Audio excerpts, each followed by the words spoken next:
everyone! Welcome! We are doing Babylon5 today. I have no idea how long we're gonna go tonight.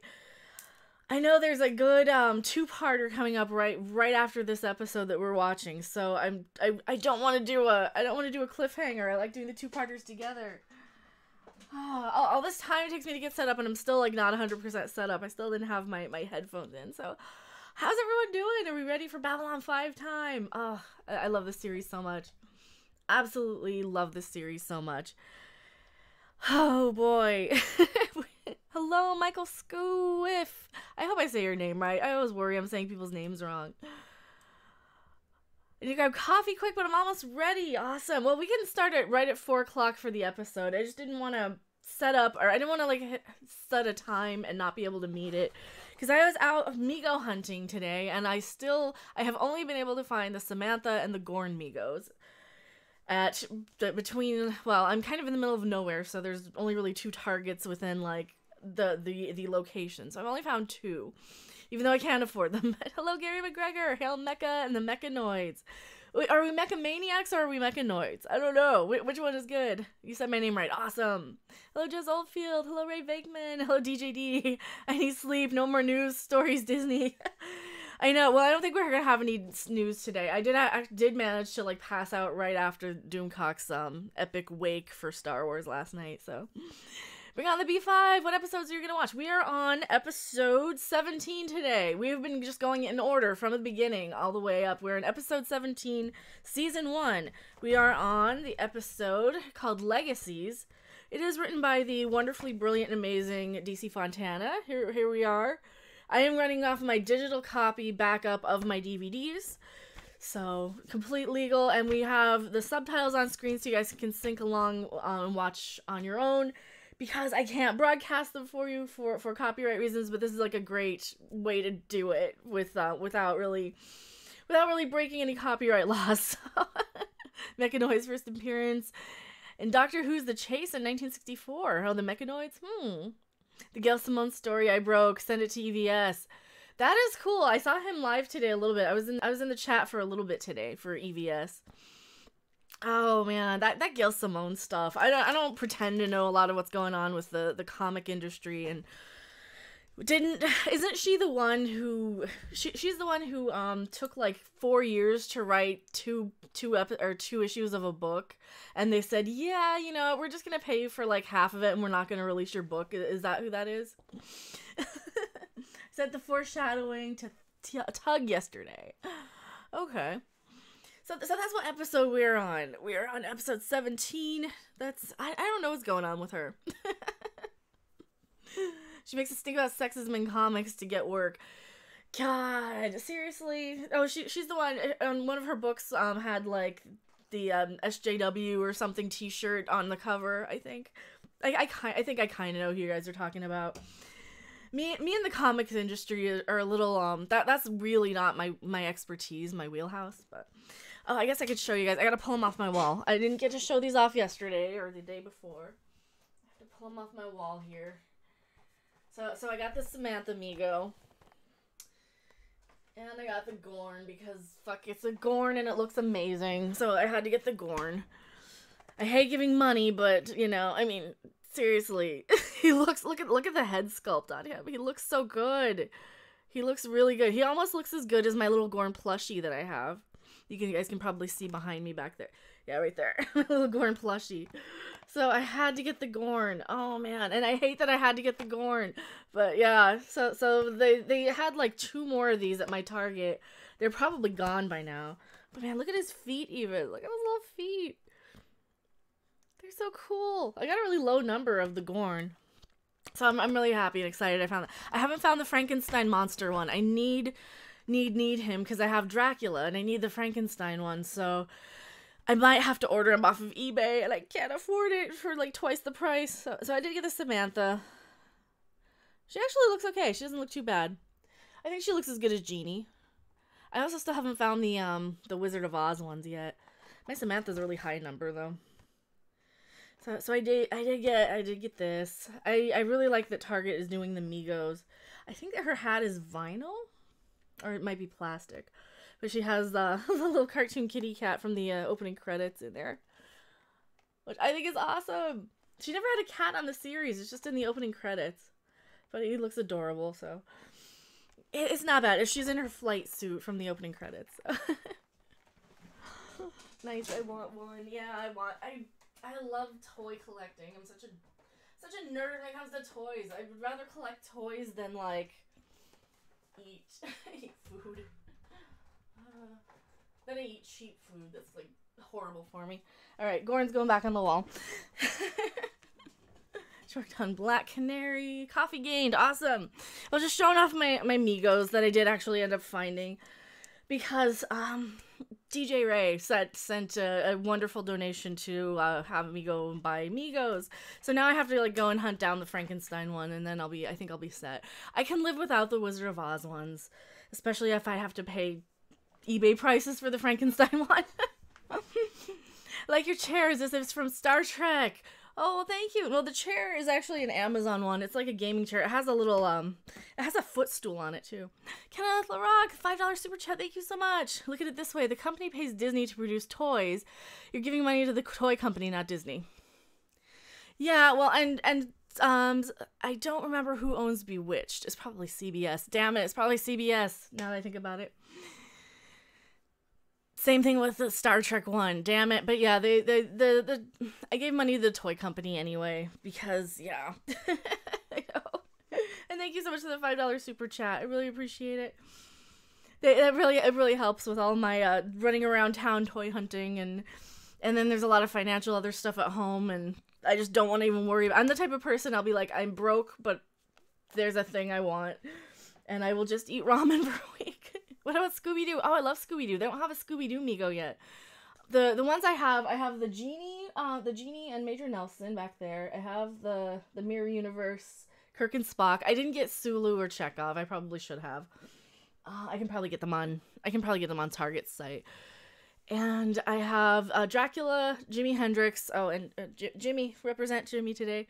And I have the Gorn, and I have Samantha. But the Gorn is like, I love TOS. I'm a fan of the Gorn, absolutely. Have you ever seen Clever Dick's film review of each era of Doctor Who? I have not. Which display capture? This one. This is our display capture that we need. So, is everybody in? Is everybody in? I think like right about there. Then we can see all the subtitles. It was all over when they introduced Scrappy. Yeah, it was. Alright, here we go. Everybody's syncing up. Bewitched is owned by ABC. Damn it, it's Disney! ABC owns Disney. I forgot which one it was. But it's it's old Disney, though. And it's before... When ABC owned Bewitched, I could have sworn it was CBS. Maybe Eugenie was CBS. But when Bewitched was on TV, Disney did not own it, so...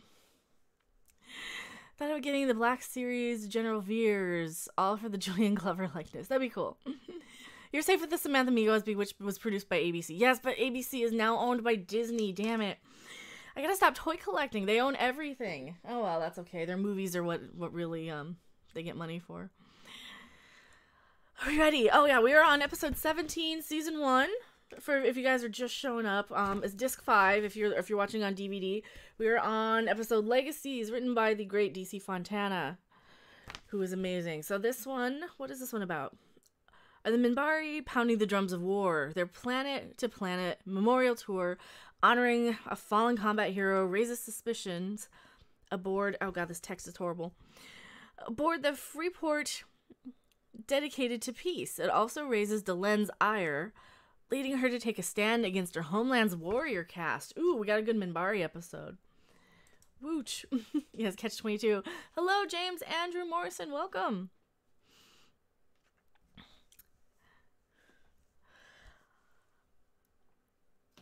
There, we started right at 4.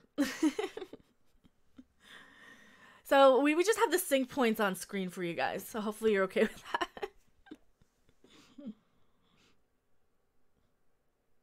Oh, I love the jump gate stuff. Let's see, we could probably move it down just a smidge. God, the Minbari ships look like big beta fish. I really love that. If you guys ever had the little betta fish that they keep in little tiny bowls. Now, you don't have to keep a betta fish in a teeny tiny bowl. You can give them a huge tank.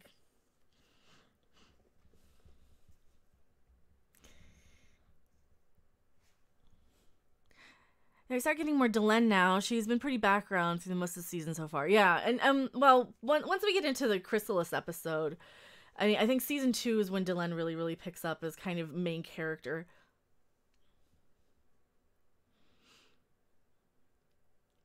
And here's Ivanova and Talia.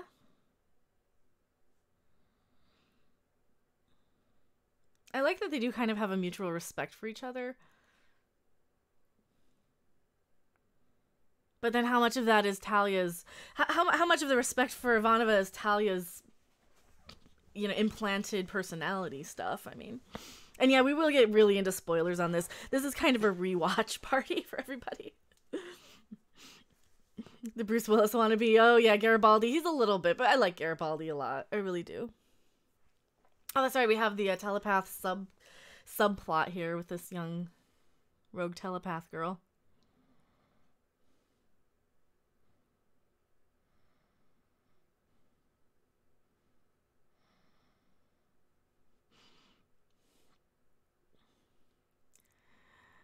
Why was no one upset over pointing out Angel's... God, that was us all. I don't know why nobody was upset. I don't know. Yes, Babylon5 in for fun too. Hello, in for fun too. Yeah, we're on episode 17 of season 1. We're kind of watching them in order because with Babylon5, it's really a collective work. You can't just pick and choose key episodes. Pretty much every episode kind of leads to something. He's great, like moonlighting in space. Kind of. Oh, yeah, kind of. Hello, Jimmy Olsen Blues. Welcome.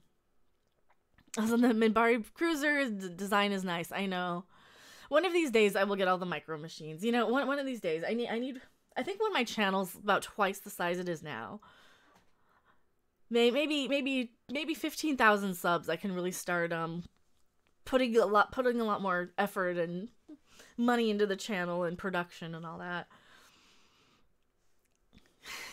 What up? We're just watching Babylon5. I sense eBay rating in your future. Oh yeah, in my future at some point, yeah. Well, I've seen them all. I've definitely seen them all on eBay. What I miss? The first 3 minutes. Just a Minbari ship comes in and a young telepath girl tries to steal something. I have the whole series on DVD. Yeah, I've got everything as well. All of them. We never got the complete box set sort of thing. Maybe that'll be something in the future they'll remaster at some point.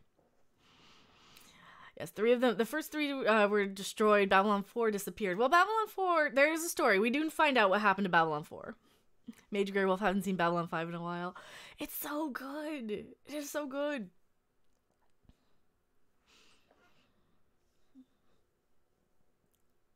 Well, their gun ports are open for a reason.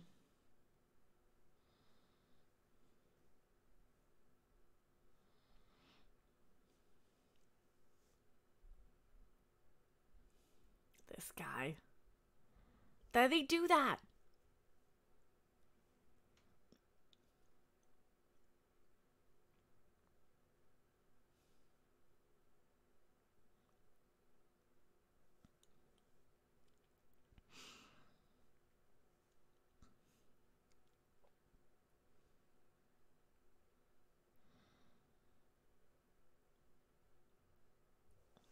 Yes.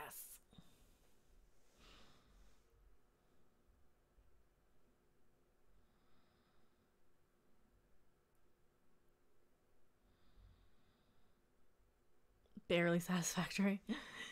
And that's how the whole war started anyways. Humans overreacted. We don't... this is one of the things I like about Babylon 5 is that they explain how people can really misinterpret other cultures, you know, really. And that's... It really... I love that because we don't really get that a lot in science fiction that I can recall.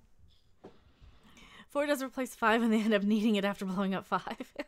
I used to film Babylon 5 15 minutes from where I used to live, and I didn't know. Oh man, then you could have like gone there and watched the set, seen the actors drive by. Those Minbari and their gun ports, yeah. They can even scan the ship. Shows they're not in fight mode too. I know. Why didn't they... Why didn't they just scan it?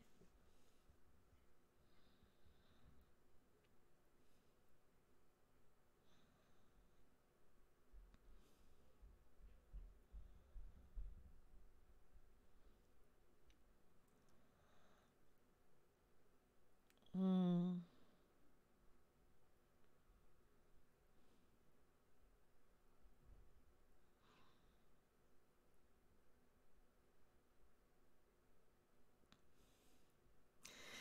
It's I have such mixed feelings about the Psy-Corps. Because on the one hand, they do actually help a lot of the people who wouldn't know how to handle their abilities, but on the other hand, they're kind of terrible.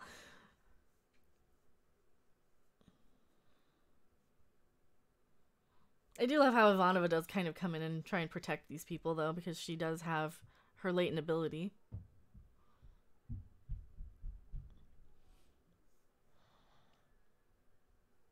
The poor doctor sold his life to save others.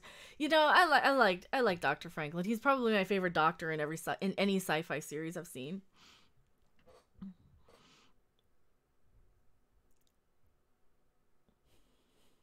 The Psy-Corps are definitely bad guys. They are, but I can understand where they're coming from, and I can understand how they have this they have the ability to help without really knowing what the crap they're doing that is harmful, and it's a really dangerous thing when a place of kind of love and compassion, or you come from a place of love and compassion by doing something completely horrific. And yeah, I also love how the Minbari warrior caste have a more rigid bone formation. They're a lot more pointy and ornate. And like Delen's, her religious cast is like more smooth on her head. And you know they did that on purpose too, so.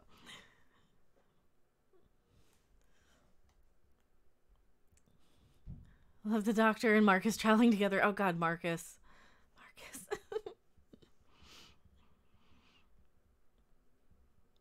They had to go that way. They had to go be that way through the lesser evil for the greater good. Yeah, that's true.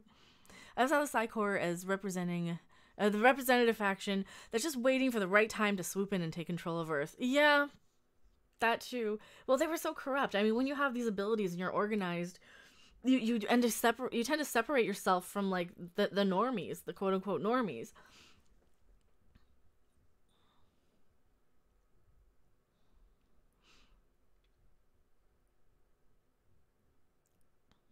Have you seen the P5 blooper reels? I'm sure I have at some point. I'm sure they're on the DVDs, right?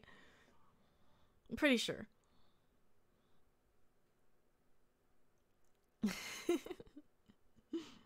Hippie Crusher, Mr. Garibaldi is Bay. I'm assuming you're saying Bay with all the hearts and stuff. I like Garibaldi quite a bit. There aren't any bad characters on this show. Every character is pretty much... Every main character has a very deep, complex, rich story. They have story arcs. Just dropped in. Hello, gamepad. I think they're sort of hidden on the DVDs. Yeah, I think they are. I think you have to click around for them. Compared to the Psy-Corps to classic colonial policies of giving the minority the authority over the local majorities in order to redirect ire away from the colonial force and have an ally which owes you everything until they got too strong. Yeah. Impressions of Delenn before and after the transformation. Well, I like that they redesigned her makeup from the pilot into what it was here. I think... I kind of agree. You have a very... With a lot of their makeup choices, as far as makeup goes, you have a beautiful actress. Why hide her? And this is one of my problems with Discovery's Klingorks. They have these beautiful actresses that they just hide. And it pisses me off, but I think Delenn's transformation plot-wise, I think she took a huge risk, and I think it paid off for her, and I think she was right to do so. Did they ever do a Babylon game? Well, they did some board games. They did some like tabletop and RPG games as well.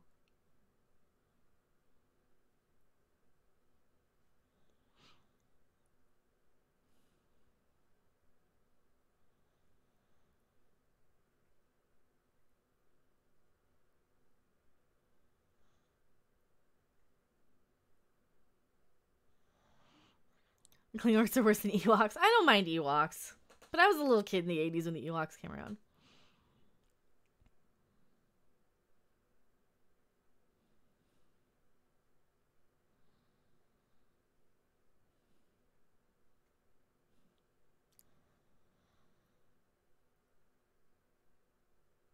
Yes. Because her mother was a telepath. I thought we already went over that her mother was a telepath and killed herself because of the sleepers. Ivanova is such a protective person. I love Ivanova.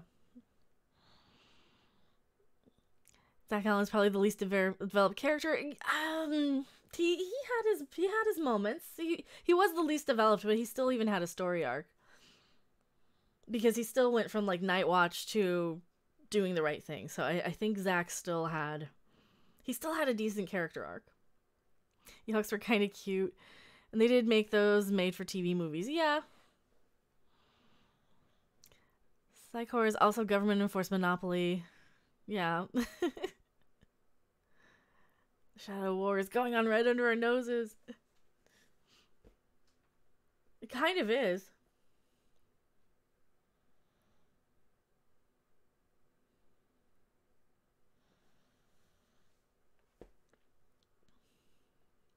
He had a fair fair shot and went out a hero. Yeah. God, this whole show, it's really hard for me to like bounce back and forth when this is like a good episode. This is like a really interesting episode. See, this is why you need strong writers, like somebody like a DC Fontana writing for Discovery, because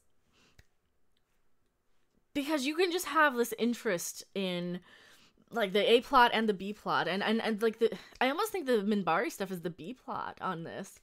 In a lot of ways, because the story with the latent telepath girl is like super interesting and super good for Ivanova and Talia Winter's character development. And then this really is good for the Sinclair Delenn sort of Valen relationship that they have going on. And this is what you need. You need good, strong writers in Discovery to really, really help develop the characters that we have, instead of just, here's a shot with a bunch of flashy lights, and here's a loud noise so you know when to look up from your phone, you know? Did you see the Evil Dead movies from 81 to 2013? I've seen, I think, all of them. I did see the remake even. It wasn't terrible, but Army of Darkness is probably my favorite out of them. And Evil Dead 2. I like the second Evil Dead quite a bit. But that's the one I saw the most.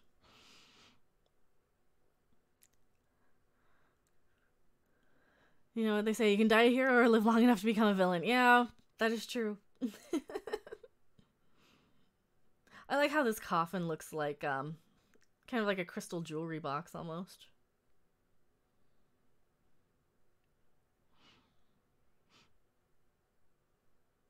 You made it a pause once or twice to comment and catch up on the chat. Yeah, I know. I'm trying to bounce back and forth. I'm trying to really bounce back and forth. The possibility of contemplating the Crusade series, but unlimited terrible Star Trek and Star Wars remakes. I know. Why can't they continue Crusade or reboot Crusade?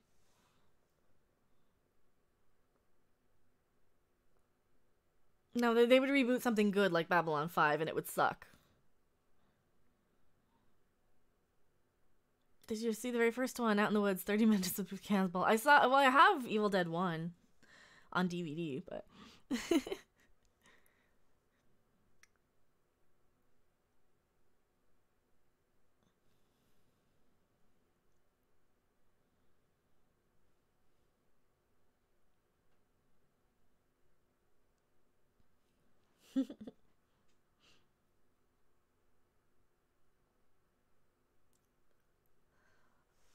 Crusade. We might have to do a Crusade watch party too at some point. Rebroadcast, not remake. Why fix what isn't broken? Exactly. If it ain't broke, don't fix it. That's the problem I have with so many of these series. Like they love going on and rebooting everything, and there's just no reason for it. There's absolutely no reason for it.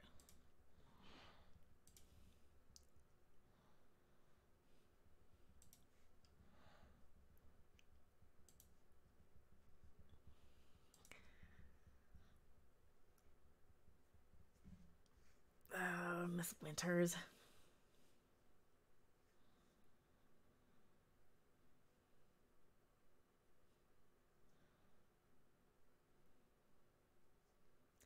See, this is why I love this show. It's always a third option, and that's one of the things I always love about Star Trek. Even when it was good, is that they always liked to promote. Okay, you have a bad choice and a bad choice. You have the rock and the hard place. But, people like Captain Kirk or Picard or Ivanova, Sinclair, Sheridan, they always like finding a third option. And that really kind of gives us a lot of hope for our species, I think. If we can always find that there is a third option out there. And I hate getting political. I hate getting political or in the whole fandom, toxic media debate on these sort of streams.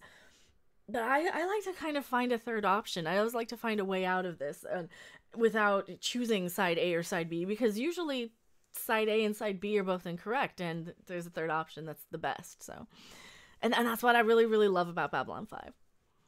Waiting for a reboot where they reboot halfway through the movie. Loud Walter Koenig in Babylon 5. And hello, Lee Crystal. I love seeing the green name pop up with little Zabu's face.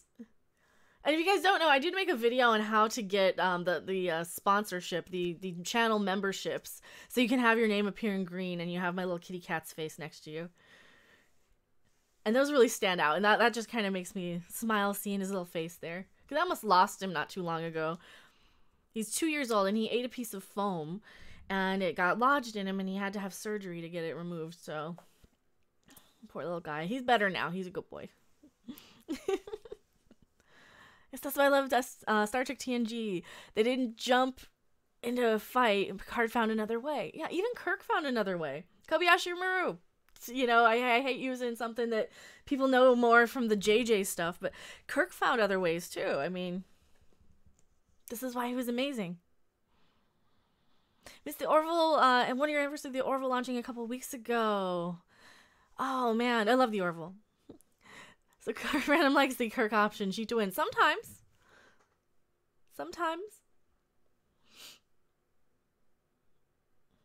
There's always a way out. There's always another option. We just have to take the time to find it.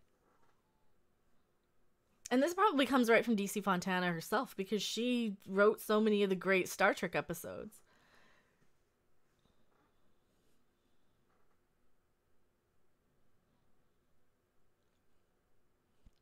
I mean, maybe this is like the C plot, the investigation. Hello, Dion. Welcome. Yes, the original hacker, Kirk. Star Trek Discovery got nothing on Ash vs. Evil Dead. I need to watch that. My problem with that was that I didn't have time or energy to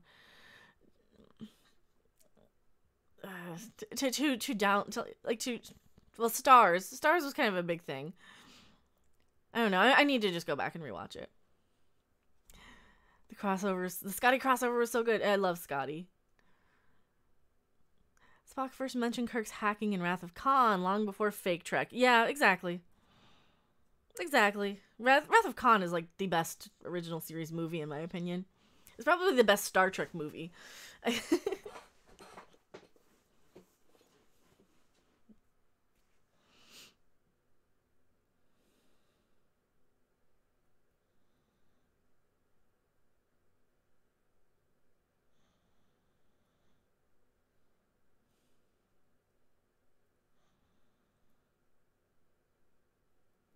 This is why Ivanova fights, because her mother.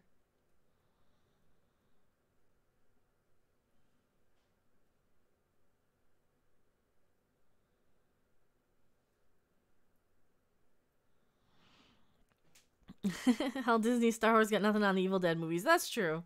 That's true. But they're kind of two different things. I mean, that's like comparing apples to oranges, though. Because there's a lot of, like, I kind of prefer Return of the Living Dead to anything in the Evil Dead series or trilogy.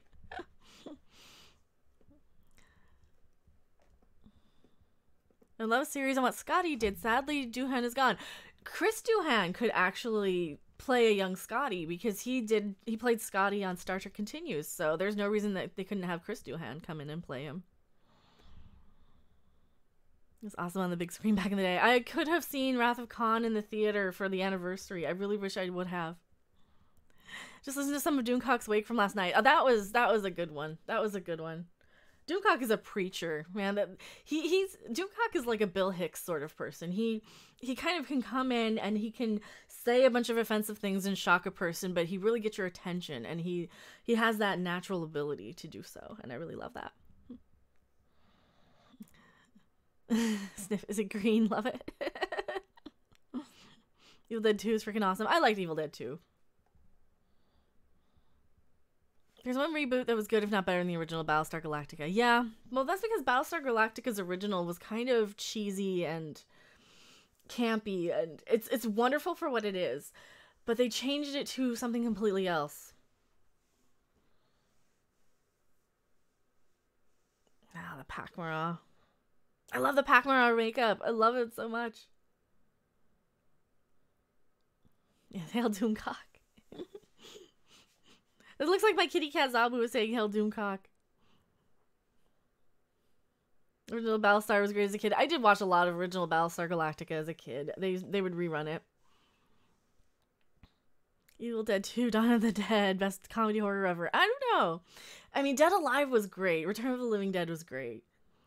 Evil Dead 2 was really good. Don't get me wrong. I really, really like it. And Army of Darkness. I really love them, but I don't know. I mean, well, of course, then you have Bruce Campbell there. Oh, now you're making me reconsider. I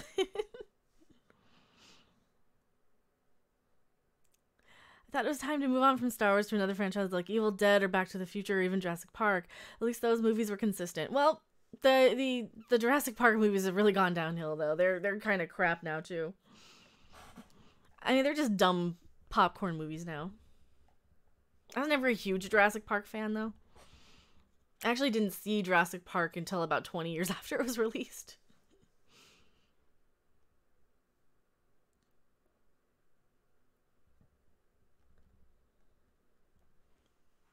Well, there's a reason why the Narn don't have telepaths.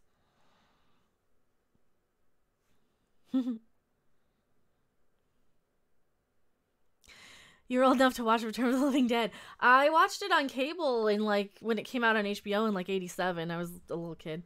I'm older than I look. I really am. I know my hair's back today because it's tomorrow's dye day. Tomorrow is retouch day.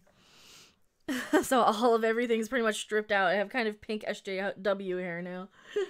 So it will be stripped out today.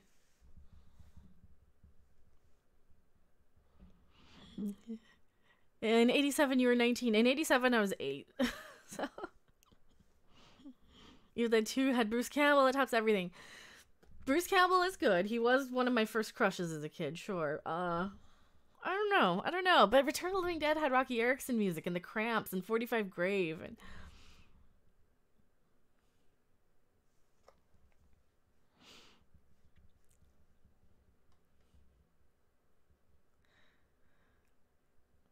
I suggest watching the original Battlestar Galactica, especially the later part. I have it. I've watched it. I have it. I don't know if you can even see it. Probably can't. Yeah, I've got it. Next to my little Vulcan plushie. Jazz was 15. And Dead Alive had the rat monkey. Exactly. Dead Alive had the rat monkey. And then the Kiwi priest. I absolutely love him. Dead Alive was so good.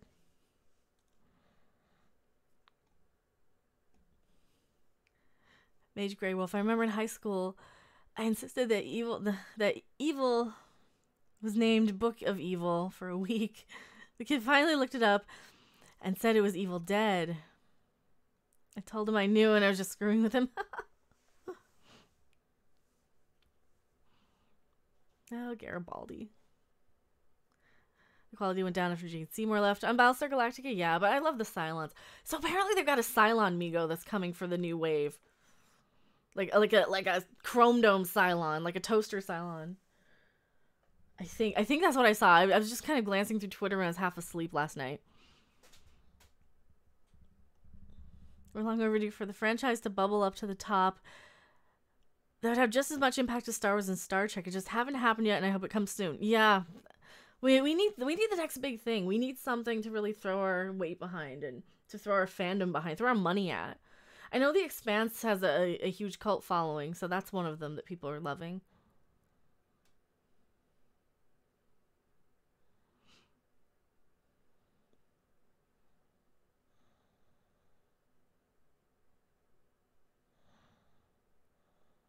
Meet the Feebles had the frog on drugs. Yeah. So Meet the Feebles, I think my favorite Peter Jackson movie is still Dead Alive. Meet the Feebles is kind of, once you see it, you never have to watch it again, I think.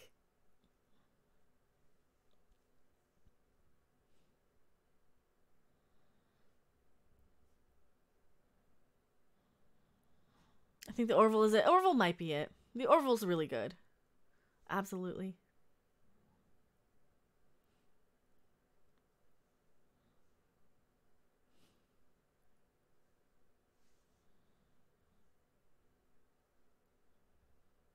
You're like a couple of parents who are getting divorced or something. They argue like a couple. This is why there's so much subtext about Talia and Ivanova.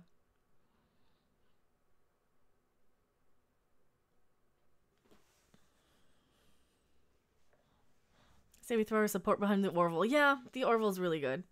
I think a lot of our support kind of is going behind our YouTube channels. You know, it's going behind people like Doomcock and Geeks and Gamers and, you know, all of these channels that people just kind of flock to have our group therapy sessions about all the stuff we you know, two absent friends, as it were.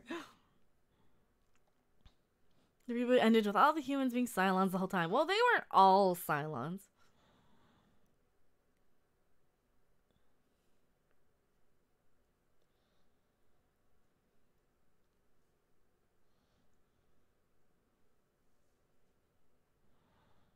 Rant boards.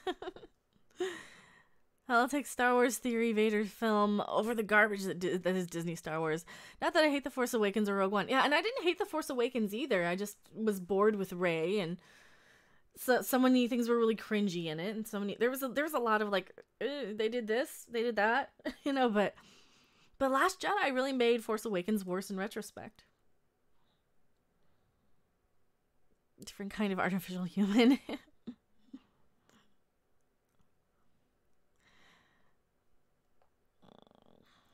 The places we go to vent. Yeah, we do vent. We rant, we vent, we complain. It's like we're trashing our ex. We're kind of group trashing our ex.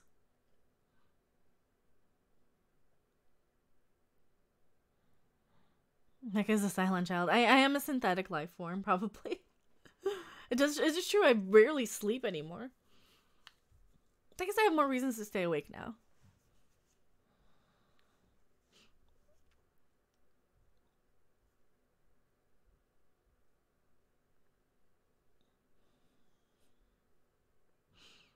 Yeah, they can't prove what happened to the body, but I don't think she intended to. She still knew with her abilities. Exactly, the movie series person who dumped us all. Yeah, and I'm still dealing with people who are like, oh my god, toxic fans are like you are the problem. Like, no, the studios and media are toxic. This is one of the hashtags I want to start is hashtags toxic media, hashtags toxic studios. Because the studios are the ones who allow their little, like, they're making stuff, like the Jason and Amanda Ward assholes. You know, Disney allows them to represent their brand. And people like Ryan Johnson represent their brand, and Kathleen Kennedy represent the brand. And Cuck Wendig, those people. Enjoyed Dark Matter, but they killed it. Because of that, I have been very resistant since their cancellation and watching any other shows. That was me and Firefly. I stopped watching new shows until like they're done because I need something I can watch in its entirety at this point in my life. I need something where, hey, we got 4 good seasons and it's done and complete, and then I can marathon it. Like Cobra Kai, I pretty much burned through that in a day. because it was wonderful. It was good. It was a continuation too. It wasn't a reboot. I say, however, the Orville is an exception. The Orville is amazing. Absolutely love the Orville. Only one way to test random if random's a Cylon. I don't think I'm a Cylon. And I think Doomcock would have programmed in any fail safes. Need a model of the Orville at my desk. I know they're supposed to be making stuff. Once they release a toy line for the Orville, I will buy every piece.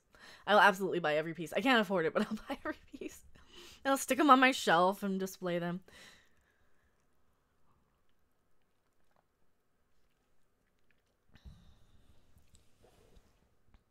Sad alert left. We will see. Gamepad says, I fear that future generations will never remember what Star Wars was like back in the 80s and 90s and 2000s. And even Rogue One and Force Awakens. Yeah, that's true. They aren't making the impact that they did when we were kids. That is really true. The new Star Wars movies do not make the same impact on the younger generation. Just I know Jeremy on Geeks and Gamers has had like young people on his channel, and he's talked to a lot of young kids, and he's given shouts out to people who say, yeah, I took my kid to see this, and they just don't care. They're not that into it. You know, they'd rather get into like whatever video game they're playing or something. These series, like I hate to use it, Yokai Watch as an example. I'm a huge Yokai Watch fan, and that has a huge impact on kids. Like, just kind of like how Star Wars was when I was a kid, or even Pokemon or any of that stuff. But Yokai Watch for sure definitely has that impact on kids. That has that cult following, and it's a video game series, and it has a TV show and collectibles, and you know, I don't know if you can even see this, but I've got like a huge picture of like my whole entire shelf of stuff. Yeah, I have. This is all my Yokai Watch stuff, or this is some of my Yokai Watch stuff. It doesn't want to focus. But yeah, I've just got a wall of it. And that's the shelf you guys don't see. So those things do have impact on people. The Orville actually wants to be the good. The rest of the crap in the air is just virtue signal. Yes, they do. Thought she was too hot to stay on the show for too long. Oh, Alara maybe? Dylan living up to Jakar's statement about nobody being there, being what they seem in another way. Yeah, oh yeah. Nobody is what we seem.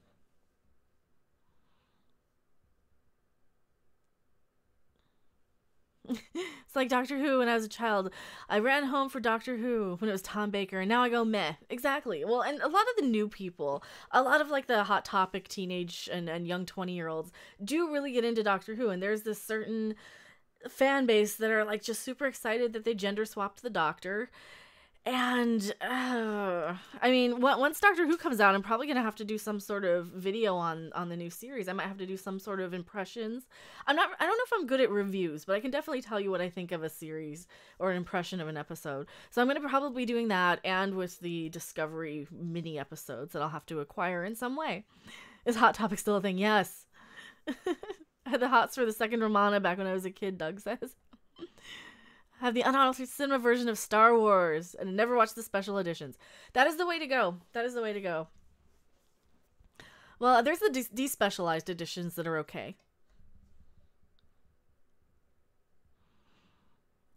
All the future generations are going to remember is the movies like Last Jedi, Star Wars Resistance Episode 9, and Discovery.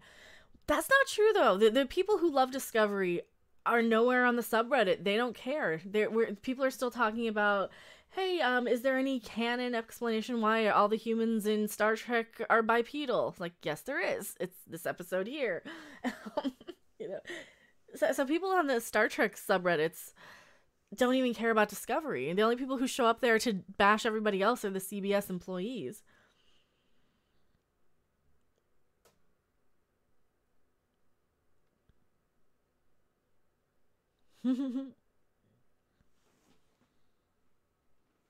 She hasn't been kicked out of the Great Council yet, has she? She's still Satai.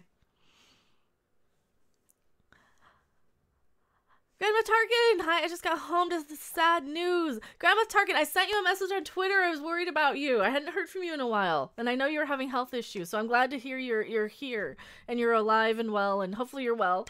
I'm glad to see you. It's like, I was worried when like people say I have these health issues and then I stopped seeing them on Twitter, so. Tim Burton single-handedly keeps Hot Topic in business, yes. And Star Wars. Well, no, Star Wars stuff doesn't. They buy a lot of anime stuff, like Dragon Balls.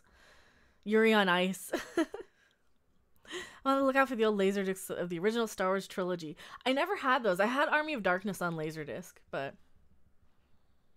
John Pertwee and Tom Baker were my two favorite doctors. My favorite was Tom Baker and Peter Davison.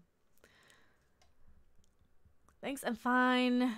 Just had a bad, that's all. Oh, okay. I know. I just feel so bad when you guys... Because I know when people go through health stuff and there's nothing you can really do about it. And Richard says, just hopping on to say goodnight. Sadly, I've got to work tomorrow. Well, thank you for showing up. Welcome. I know, I try and do these a little earlier in the afternoon for the people in the UK.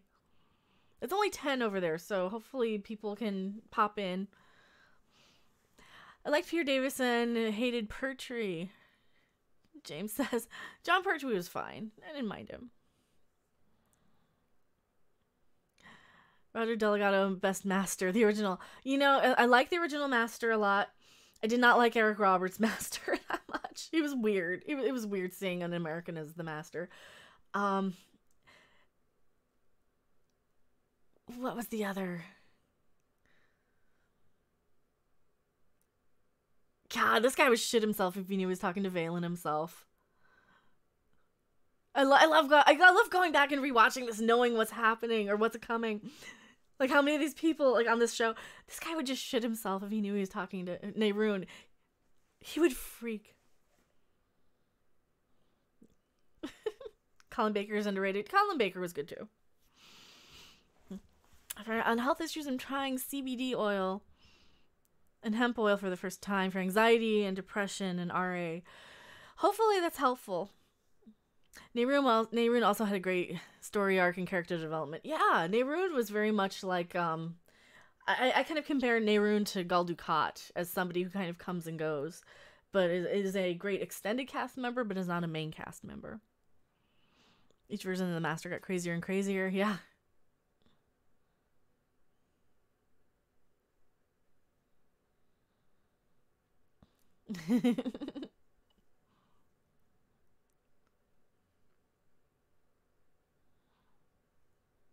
Army of Darkness is just as good with the utopic ending. Silent Cinemas back then with the S-Mart one, that was awful. I liked Army of Darkness. I thought it was fun. I was a kid watching it though. Check out Magog of Morkscar. Is a pretty good YouTuber. Plays wizard who interacts with our world from another dimension. A skeleton raven named Poe. He does dating advice you might like. He sounds like Doomcock a little bit. Maybe if you have Twitter, tweet me his YouTube channel, or leave a message on a video or something. My heart weeps for Star Wars and Star Trek, but we still have our memories. Yeah, absolutely. Sorry I couldn't tweet. I had my iPad confiscated by the matron. Playing too much Doomcock. Oh, no worries, no worries. No worries. I just, I'm happy that you're okay, so. What do you think of Sylvester McCoy? I've seen Sylvester McCoy in person at Comic-Con. He's really, I like Sylvester McCoy. He is such a character. He's such a personality. I absolutely love Sylvester McCoy. So there's future generations of Star Trek. Remember going forwards. I don't think they will. I don't think they're going to care. I don't think the younger kids care about Star Trek, sadly. Babylon 5 is my favorite show ever. It is probably my favorite. It edges out Star Trek because of how bad Discovery is. Discovery, if you include it as Star Trek, then yes, it kills the franchise. And they're having a drink because they're besties.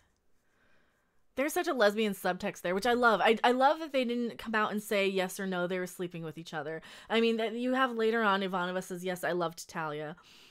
And you can interpret that so many ways. You don't need this tokenism. You don't need this false representation, because if you are somebody going through your own sexual identity issues, you can look at somebody like Ivanova and say, yeah, you know, sometimes the ambiguity is more interesting than having it flaunted in front of your face. And I love that.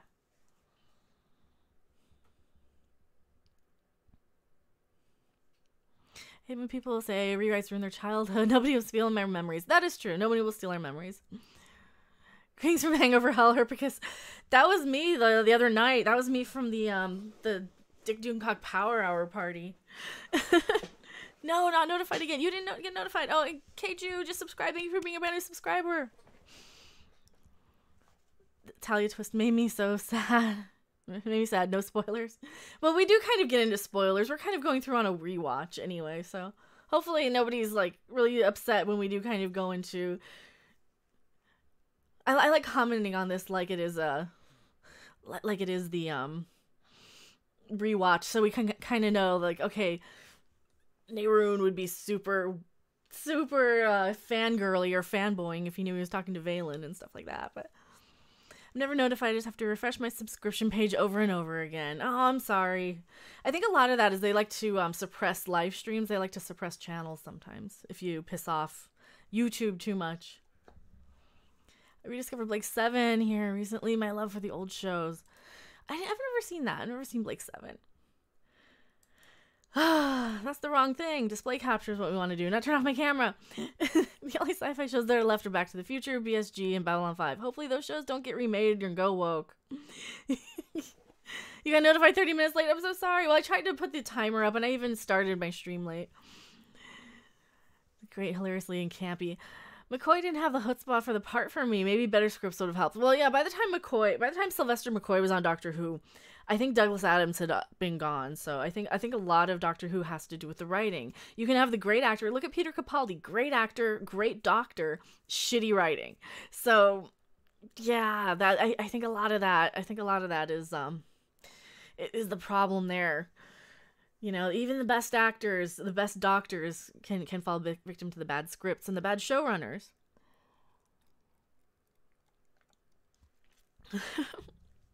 Oh, I was brought up on Hitchhikers. Me too. Me too. This is why I have the name Random and the number 42. Hello, CD Horde. Oh, we got one more. So this is the option. We stop the stream now, or we do 2 more episodes, because the next 2 episodes are a 2-parter. We got Voice in the Wilderness parts 1 and 2, written by the man himself, JMS. I think we gotta do 2 more episodes. 2 more. I think we gotta do 2 more. Get some sleep. I always answer 42 to everything. Me too. Oh Lord. So, what disc? We're on disc 5.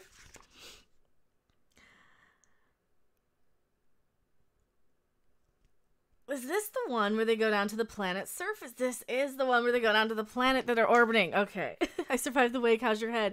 I wasn't drinking last night. I was sober because I polished off half a bottle of tequila from the previous night we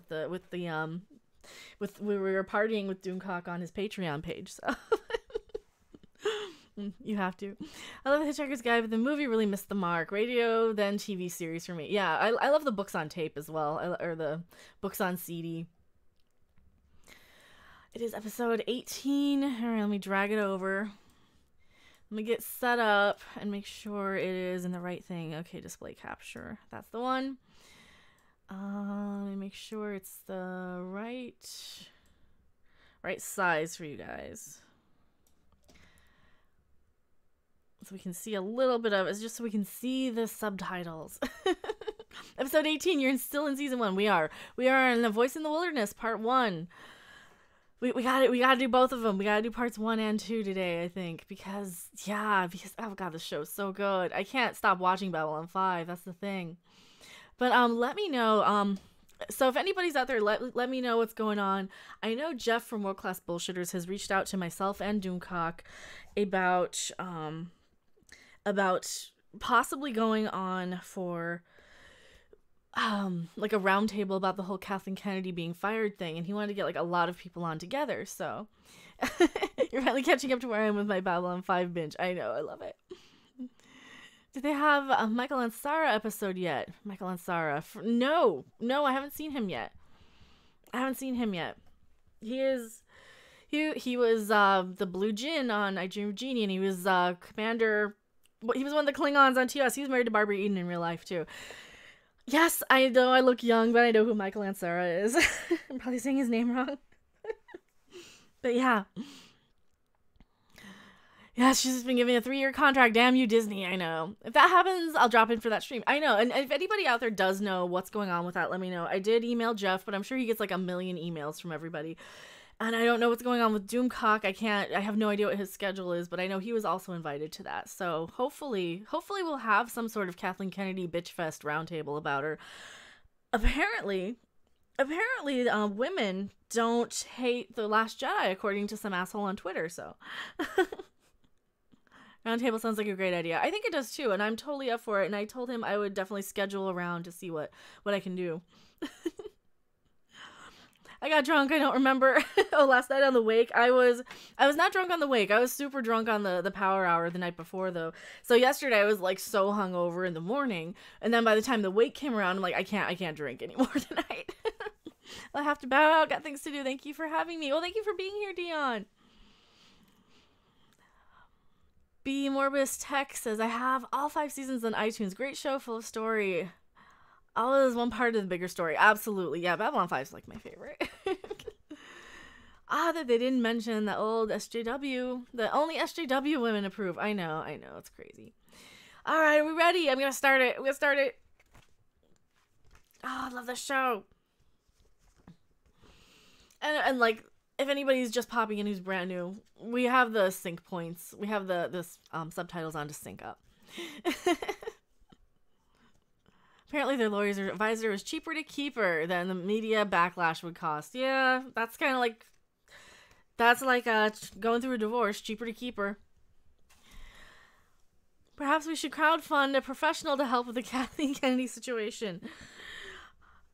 I think if we crowdfund anything, it's just to make our own stuff. It's just to make our own entertainment. We'll have, we have screenwriters, we have actors, we have voice actors, we have talent, we have musicians, singers. We can do everything ourselves. We don't need Hollywood. We have such a fan base. Look at what Ethan's doing with his comic book. Look at what Jeff's doing with his comic book. We have crowdfunding abilities to do stuff.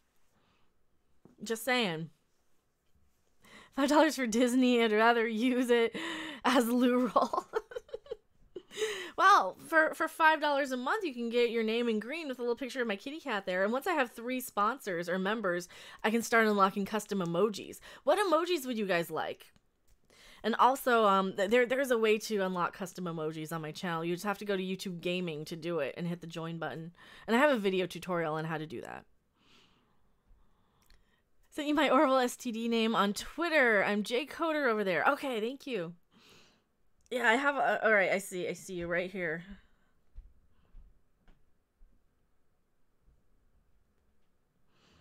I see you right there on Twitter. I do have my tablet popped up and everything. Send Agent 47 to Senate.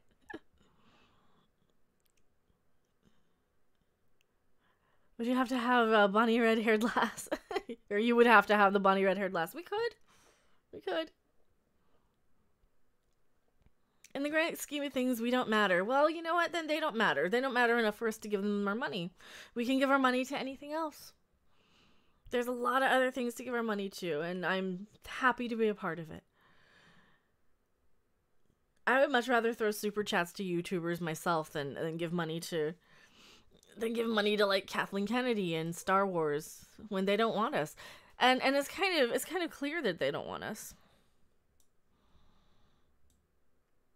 All right, it's just gonna have the black bar. It's gonna have the black bar in it. That's fine. I'm done with Disney after this. Me too. The story has to bind us all. I know, and I think we have so many people in our community that can write. There's so many people in our community that can act and direct and sing and produce. I could take a what if story like Vader and Clone Wars and turn it into something better than The Last Jedi and Resistance. Yes. They matter to God, but they're hurting me. Bye-bye. Yeah. We want us, and they need us far more than we need them. Exactly, but they dangle the stuff in front of our face like we are drug addicts, you know, and it's kind of, because we kind of are, you know. I certainly have my moments of, oh, I want to buy this thing or that thing because I liked this in the movie. I'm very much like that. Disney now is now officially dead to me. Yeah. Yeah. They could have given us one act of good faith and fired Kathleen Kennedy, and they didn't do it. They didn't do it. They just couldn't do that.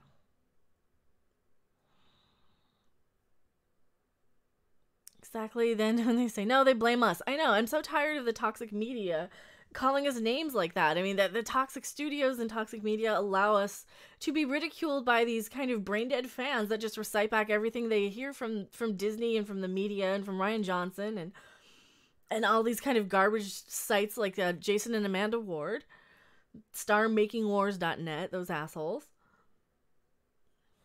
And they just recite back that, you know, oh, you're just toxic, you're a man baby. It's like, really, if you are just blindly reciting back what those garbage asshole people are saying, then you're part of the problem. You know, we're not toxic. The studio is for perpetuating this and trying to pit us against each other. And they are. They try and pit us against each other. And I hate it. I'm not even going to watch the Clone Wars now. Yeah, I can't. I can't watch the Clone Wars. Never blame the fans. We're the ones that pay them money. Well, we used to. We used to pay them money. Fire Kennedy, I mean, they do. They were never going to do that with episode 9 not out. Yeah, well, we kind of figured... I kind of figured she would be fired after episode 9, but... I mean, no matter what, we knew we were going to hear something for this... for this end of the fiscal year, so... Does that mean Rian Johnson gets his trilogy? I don't know. They're putting it on the back burner. He's off directing another movie right now. So that will take up a good year of his life, directing some other movie. I don't know how this hack still gets work, but ruin out as a scapegoat instead of Kennedy. Yeah. Well, and he did a lot of the stuff to hurt the franchise, though. He did a lot of stuff to make the fans attack each other. Gaming is doing the same thing, calling the gamers toxic. I know, and that's why we support indie games, you know? There are great indie games you can throw your money at. Go throw $10 at your local indie game developer, because 9 times out of 10, you're going to have more fun than a AAA game, in my opinion. I know I do. They call the fans man babies. Yeah, throw tantrums on social media over different views. I know that. It's like, don't call us a man baby if you're going to be like just as toxic as anybody. Did you ever see Blaine 7? I did not. Still a chance she will go. After an extended contract, she will be more empowered. If she steps down, then it'll be on her terms. Yeah. Steam has loads of indie games. I have like 600 indie games on Steam. Welcome back, Captain April. Oh, Blake 7. I have not seen Blake 7.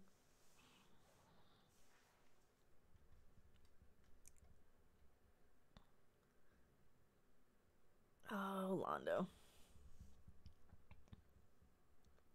I love their plastic people.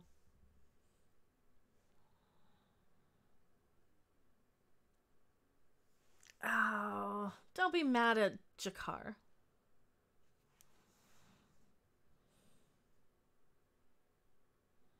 I don't have the greatest anger phase with time. I think it gets stronger. I think my anger for things gets stronger.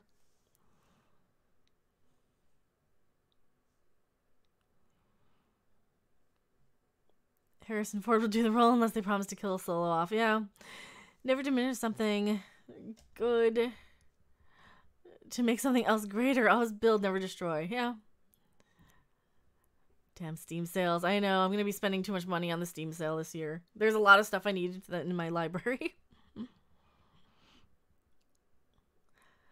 It's not just the Last Jedi or Star Wars. It's how Lucasfilm responded to the criticism. Exactly. You can...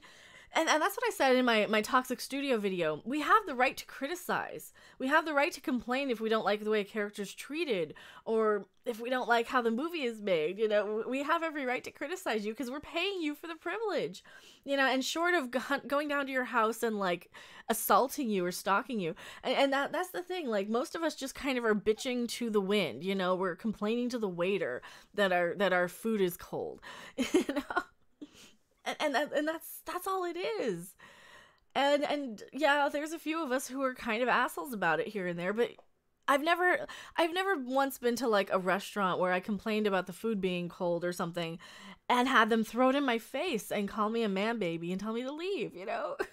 And tell me I'm toxic. You don't do that. That's bad business.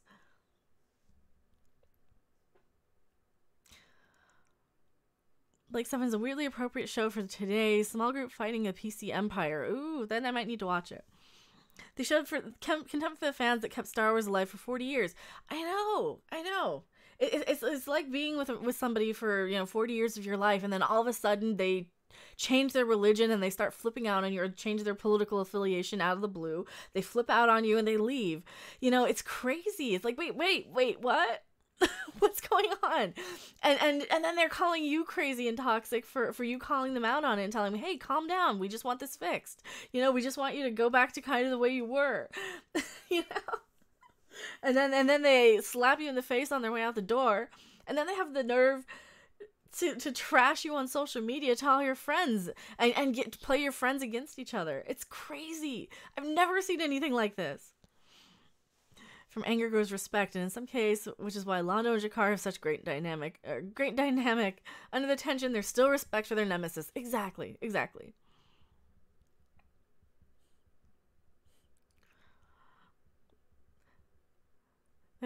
would be funny. That'd be funny to see in real life. Someone say, "We did not make this food for you." I know.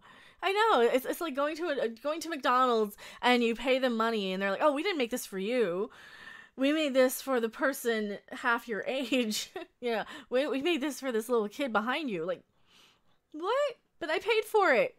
Yeah, but it was not for you. Like, but I ordered this, It's like, I ordered a Big Mac. Why are you giving me apple sticks? Why are you giving me the apple slices? I want the Big Mac. Well, it's not for you. It's for the little kid demographic. And you know what? You showed up and you paid your money. You paid your ticket to Star Wars. But, we're giving you the apple slices and the Go-Gurt because we're trying to get this new demographic of little kids in. It's like, but I wanted the Big Mac. Fuck you. Fuck you, Star Wars. That's why they insult us even more. I know. It's so stupid. It's so stupid. It's mind-boggling. And they have the nerve to call us toxic over it. And I'm still fighting with these assholes on Twitter. They're like, "Oh no, you're just toxic. The toxic fandom ruined Star Wars." No, we didn't. Being handed apple slices and Go-Gurt when we want the Big Mac is what ruined Star Wars. When I watched The New Hope, it premiered in the 70s. I never thought it would end this way. I know, it's just heartbreaking. I don't know how else to say it. It's just heartbreaking. Making me hungry. I have a half a cookie. I have a half of a Hardee's cookie here that I've been like wanting to sneak a bite of, but Stephanie B, hello, welcome. Remember when you order filet mignon and get a Salisbury steak, you're toxic if you complain. I know, we're not allowed to complain. That's negative. You're being negative. You paid for this, and we you owe us. Is asking for good value toxic? I don't think so. I don't think it is. The only way to get my money now is if they mug me. Nighty Lancaster, hello. The thing is, they're insulting us left and right, leading the fans out. Well, yeah, they're leading the fans to insult each other. They're instructing them in so many words to go out and call everybody toxic or man babies or whatever. And it's crazy. Like, they perpetuate this. They give these buzzwords and these talking points to all their garbage tier shill news sites. Like, Solo failed in China and lost $80 million, and it's a good thing. And every single one of these shitty websites has the exact same wording, and it's a good thing. And every single one of them says toxic masculinity, toxic man babies, toxic fans. Like, no, toxic media, toxic garbage sites, toxic studios. Hashtag toxic studios. This is something I've been trying to push as a buzzword, that the studios are toxic. I need to catch on my Babylon5. Michael says, this is such a good show. I adore Babylon5.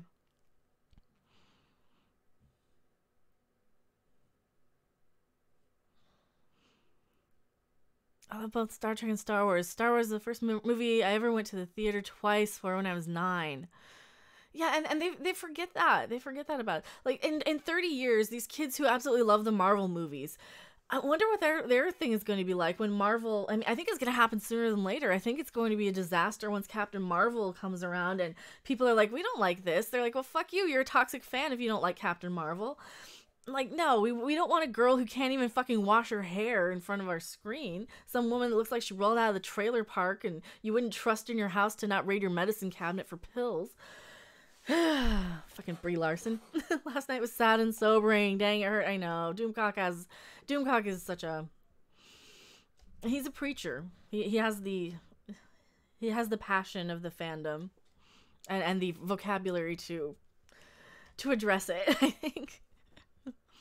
No one will care about Marvel in 10 years. I don't know. A lot of these kids are going around like dressed as Captain America, and a lot of the kids are.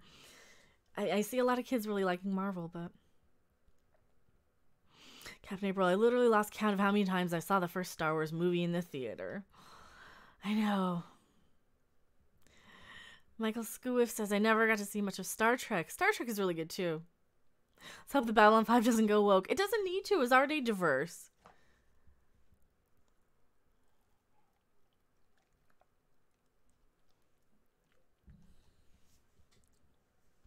Doomcock sniffling was like, oh, I know.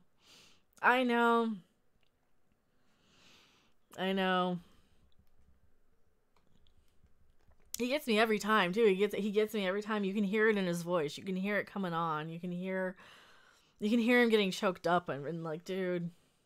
It's like, oh. My heart just goes right out to him. Media, you're just racist. No, the media is toxic. The studios are toxic. The studios are promoting this toxic culture where they're pitting us against each other, and it's not fair. It was not our fault.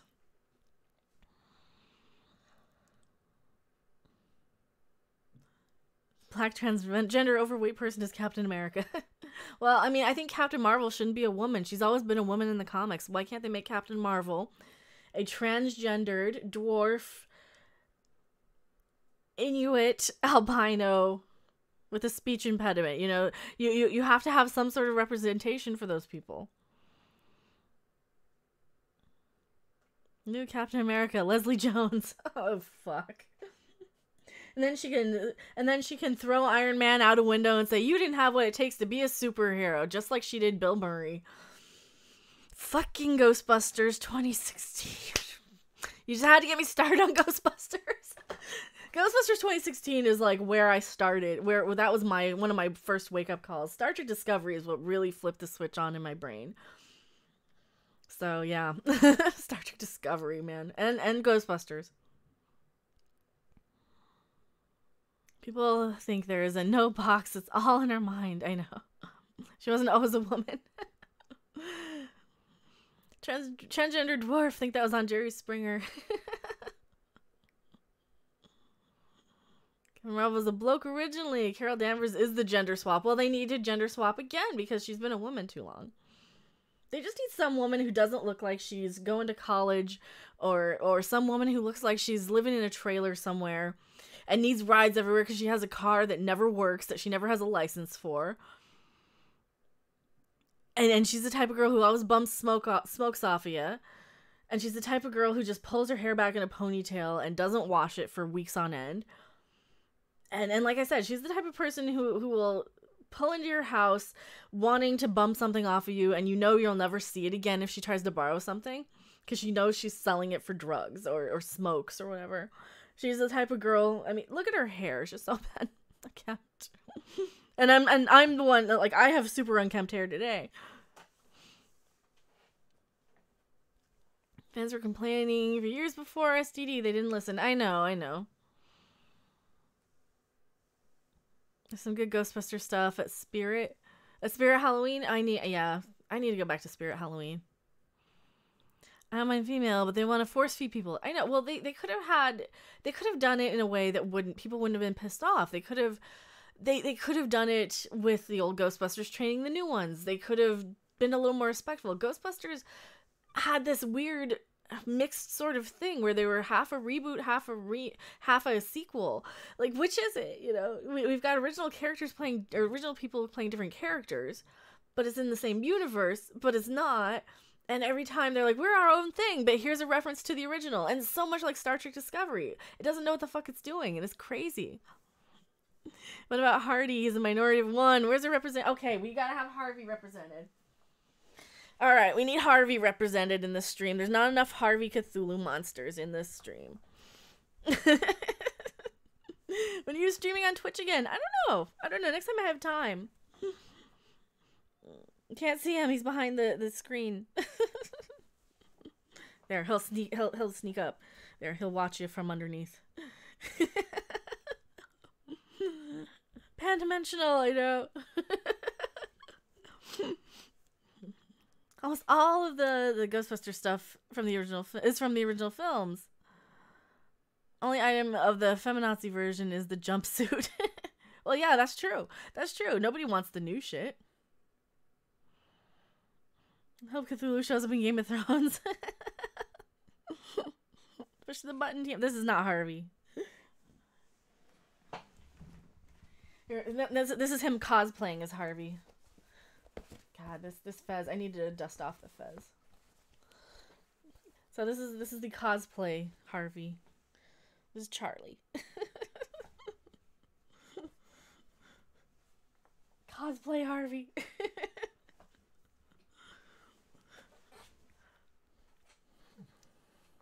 But not really Harvey. He's missing the awesome hat. I've got the hat. Yes, Carsley. He's got the hat. I need to name my Cthulhu since I have the fez. The other Nerdoc said I need a sonic screwdriver and a bow tie. So how about Dr. Matthew Cthulhu? That works. So I have Stanley as my little tiny one, and this one's Charlie. I think yours is about the size of my Stanley, because my Stanley is 16 inches. You can actually hear, hey there, hi there, oh there. You freed Harvey. This isn't Harvey. This is just a dummy. This is just a stuffed version. Harvey's real. Yeah, yours is a 16. The 16 look really good. I think this one's like the real size. Or as close to Harvey as you can get without being real. He's so cute. Still looking for the huge one. Just keep an eye out on eBay. He's the giant size. I sat on eBay for 6 months trying to find one. Trying to find the right one.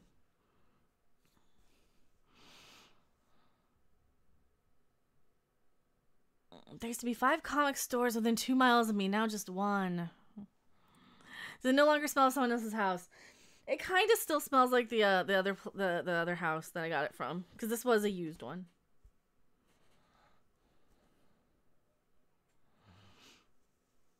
He's cute.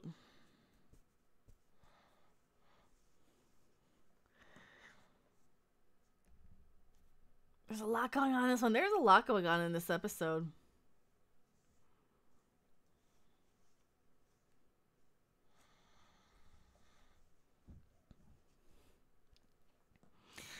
It's so weird that they were there for how long and they're just now kind of exploring the surface. I hope it doesn't smell of pets. No, it doesn't smell of pets. Forbidden Planet is the only one left, and they laid off staff. That sucks. I think a lot of the comics industry, correct me if I'm wrong, I think a lot of the comics industry is like setting up or like they're kind of pissing off their fan base by doing all this SJW woke shit, if I'm not mistaken. Like they're adding a comic demographic that doesn't buy comics, and they're trying to force the stores to buy those books. Michael Scoo, if I didn't like the 90s Extreme Ghostbusters cartoon, I preferred the real Ghostbusters. I didn't watch those. I watched the Filmation one, actually. I probably should have. Things happen naturally. You don't need SJWs. Exactly. Exactly. Ah, here we go. Mm-hmm.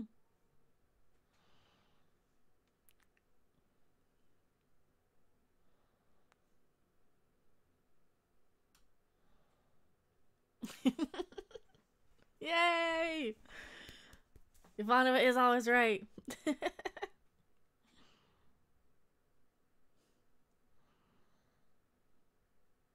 Ivanova is kind of God. She is one of my heroes. Absolutely love her.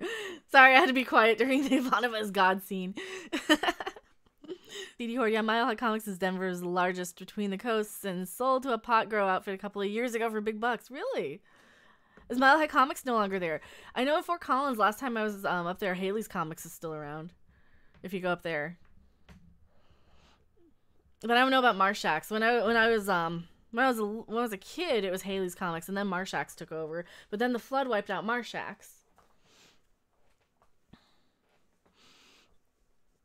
I've seen the original live-action Ghostbusters. Yeah, with Larry Storch and Forrest Tucker. Yeah, it was kind of cheesy. It was cool though. I did see it. Ivanova played it to the hilt. Ivanova is awesome. 8-Bit Snake Boy. Yeah, I stopped buying superhero stuff many years ago. Horror comics and indies are the way to go. Yeah, I think indie everything is the way to go anymore. Independent stuff. Give money directly. Like, if you're going to concerts, give money directly to the band. Buy the CDs from them. Buy the t-shirts from them. Go to the concerts. Go to the shows. Don't go through the middleman.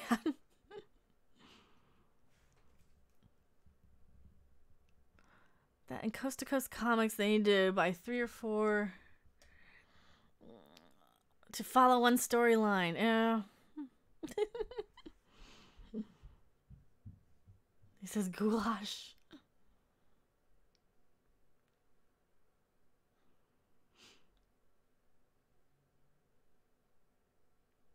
That's water.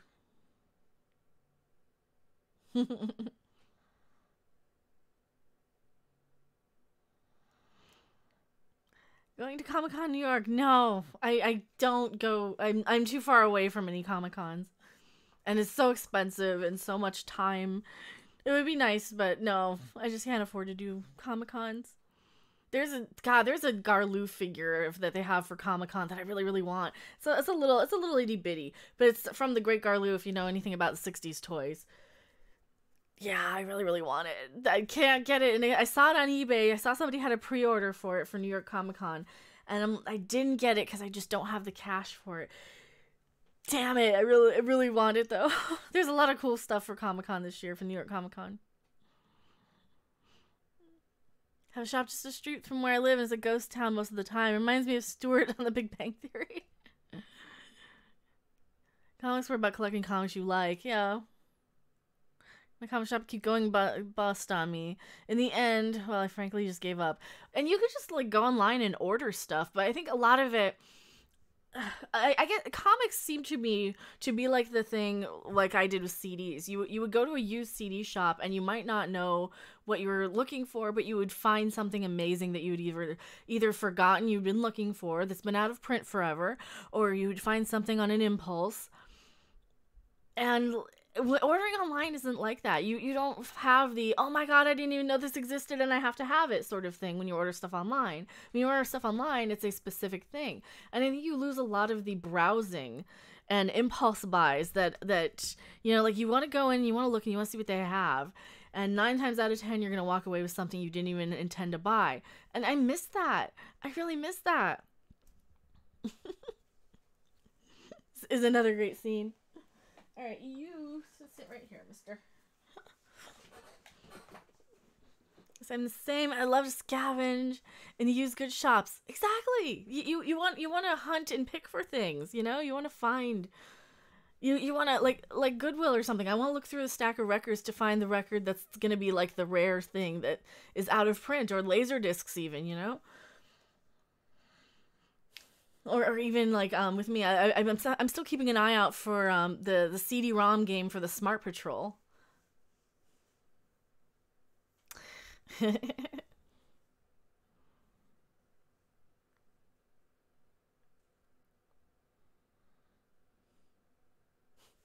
Treasures, I know, it is like treasure hunting. It's like going to a thrift store or an antique store or a flea market. I used to buy all my comics from Scotland. The stupid twit moved my account to someone else who went bust, which was daft. I spent a fortune on figures. Oh, that sucks. I'm not bothered by Phoenix being an extension of Jean Grey's powers, but if they merge the X-Men with the rest of the MCU, it should be an entity. And the people you meet are great. Absolutely. Absolutely.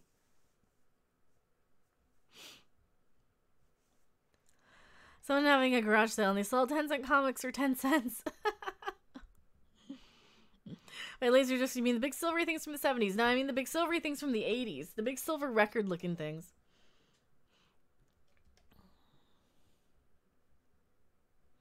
Very Scottish characters. Mine's Donald and Douglas Duncan. Like, Scottish characters. Me or somebody else in chat? Now I gotta think, because I've been to Scotland. I loved it. I absolutely adored Scotland. I would love to go back. I don't know, like, Scottish characters. Like, in what? Do they have a lot of Scottish characters in things? Now I gotta remember. Video games are the market now, bigger than the film openings. Yeah. Oh, video games for sure. Same thing with going to garage sales and flea markets and stuff for video games, too. Sometimes you'll find something really good, but most of the time, everybody's just looking at see what the eBay price is. Which is why I like getting video games from, like, moms. You know, like their mom selling the kids video games off because he didn't get anything from them at GameStop. You still buy players from them. I had a Laserdisc player not too long ago, just a few years back. That Laserdisc from the 90s. Laserdiscs were in the 90s, like 95, right in the middle of the 90s is when they kind of stopped making them. But I had first contact on Laserdisc. I had yeah, I had a few. Yeah, it was definitely First Contact was one. Showgirls I had on Laserdisc. So Laserdiscs were still a thing until DVDs came into play. You can say Scott, even though he's played by a Canadian actor. I know. Alien Laserdisc. That's true. Alien was on Laserdisc. I had Army of Darkness on Laserdisc. I had Poltergeist 2. I had Popcorn the movie. I had Texas Chainsaw Massacre 2. So Texas Chainsaw Massacre 2 on Laserdisc has the same pose as The Breakfast Club, only you have like Leatherface laying across the front instead of Molly Ringwald. It's amazing. If you come here to Liverpool, I'd love to show you the great sights of the city. I would go on the Beatles tours. I would definitely do that. I would love to go to Liverpool. I tend to buy Wii games off the woman who left that trend. Oh yeah, a lot of people with Wiis are like people who are just casual gamers. And that was such a trend for the Wii. Laserdisc had a nice pioneer. Yeah. What's the difference between picture quality of Laserdisc and VHS? Laserdisc was much better in a lot of ways. Laserdisc, well, it wouldn't fade, it wouldn't wear out. You could pause and skip like by frames. You could go frame by frame a lot easier.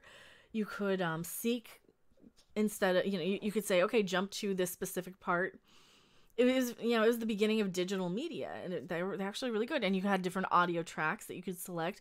This is the start of commentaries. Laserdiscs were great. I don't have anything against them. I think they were a great useful jump to where we are now. Laserdisc was like a giant CD with digital quality. It was. Liverpool, the land of orange women.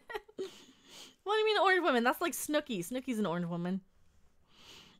Yeah, you didn't have to worry about your player eating the disc. That's another thing. Your Laserdisc player would never eat your disc. I had Atari 2600 and Commemoration Pet as a kid. I had Atari 2600s too. And the 7800. I bought the 7800 on clearance at Lionel Playworld. Ooh, that guy dead. That was a Pac-Mara.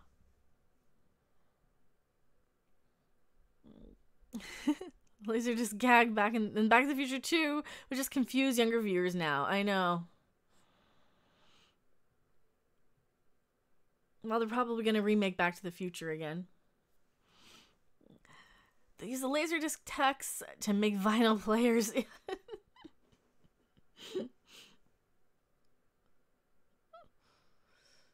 Ever see Oliver Harper's videos? He's known to be a fan of the Laserdisc format. No. And don't get me wrong, I liked Laserdiscs. They're really important. They are obsolete, though. Sadly. They really are. But I had some good ones on Laserdisc. Fucking people upstairs. Fucking children. So yes, there was a 2-year-old right above my head. Remember, I saw Star Wars on Laserdisc for 11 pounds. I kind of wish I bought it. I never found the Star Wars trilogies on Laserdisc. It was stuff like Army of Darkness. I had Dracula on Laserdisc. I had Dracula Meets the Wolfman. I had Plan 9 from Outer Space. I had Night of the Ghouls. I had Bride of the Monster. I had Glen or Glenda on Laserdisc. I had every Val Lewton movie. I had a box set of all Val Lewton movies with like I Walked with a Zombie, The Body Snatcher, Cat People, you know, all of these Val Lewton. He's a horror director, sort of, from back in the 50s and 60s. So yeah, I had a whole box set of his stuff. It was great. I used to love Laserdiscs. I had Mystery Science Theater 3000, the movie, on Laserdisc. And Laserdiscs, I had this thing. I had the dual player where I didn't have to like flip it over. It just automatically did it. It had the reader on both sides. I mainly got a player because the only version of Star Trek the Animated Series is the same as it was broadcast was on Laserdisc. Ah. I think I got the player because I heard Mystery Science Theater had extra scenes. And that was another way, that was the first way of getting the deleted scenes, and the documentary stuff was on Laserdisc. I also had the Criterion Life of Brian on Laserdisc back in the day, and I did rebuy it on DVD. Laserdisc players have a tendency to die on you. Oh yeah. My Laserdisc player, the first thing that went out was the LCD. These days, any remake gives me the shivers. Why mess with it for the sake of politics? Yeah, or, well, I think it's money. They think it's going to give them money. At least we have over 4 decades of film and TV to rediscover. That is true. We have old stuff. The DVD version has been corrected in certain areas. Yeah. Blu-ray is the best format, I think. I think Blu-ray is good. I think, actually, HD DVD was better, but it wasn't included in the PlayStation, and the PlayStation was like $100 less, and yeah. Advanced Dungeons and Dragons on a television is still fun. I still love Breakout on Atari. Super Breakout on Atari 2600, still one of my favorite games ever. But you have to have the paddle controller. I do have the Star Wars LP, though, with the posters and the nice art inside. That is cool. I had the LP of the Star Trek, the motion picture soundtrack that had the poster. Or the motionless picture, as Tom says. Tom from Midnight's Edge. Shout out to Tom. I don't know what he's up to today. He's probably sleeping. He's probably sleeping. It's the controller. I love the paddle controller. No more correcting Solo. Shot first. Shot only. Shot only. Han Solo shot only. Oh, Londo. Why was HDD better than Blu-ray? Well, it wasn't better than Blu-ray. It was better than DVD, I think. But yeah, HD DVD. Sorry, I thought you meant DVD. Then but Blu-ray is better now for sure. I think Blu-ray is better now.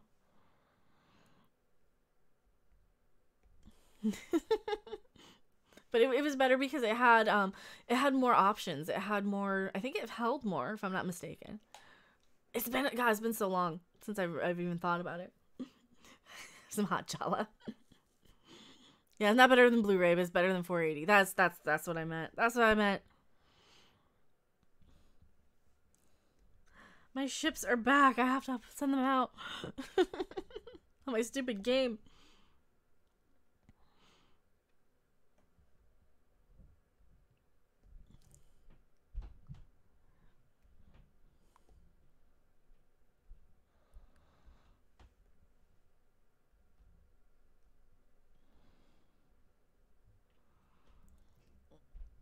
Oh, this is when, this is Lise, right? He's trying to find Lise. I totally forgot that was the B plot.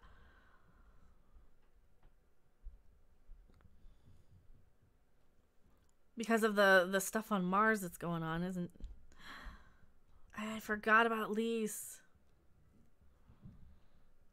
She's fine. She's married the man who owns half of Mars. Remember movies using the Star Wars soundtrack? Oh my god. I don't remember porn using Star Wars soundtrack at all. That's crazy.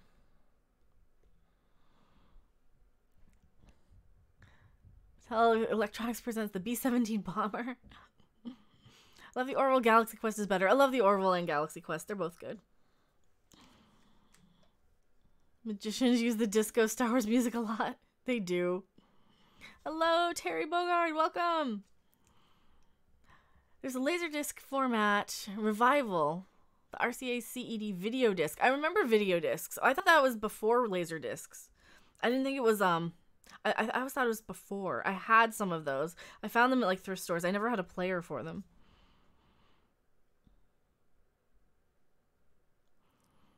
How's everyone doing? We're good. Tweeted a lot. Was the disco version. I remember the disco version. I remember having the Star Wars soundtrack on 8-track. Because I was collecting 8-tracks for a while. Yes, I'm one of those. I'm a nerd. It was a competing format. Okay, I knew they were around the same time. Ish.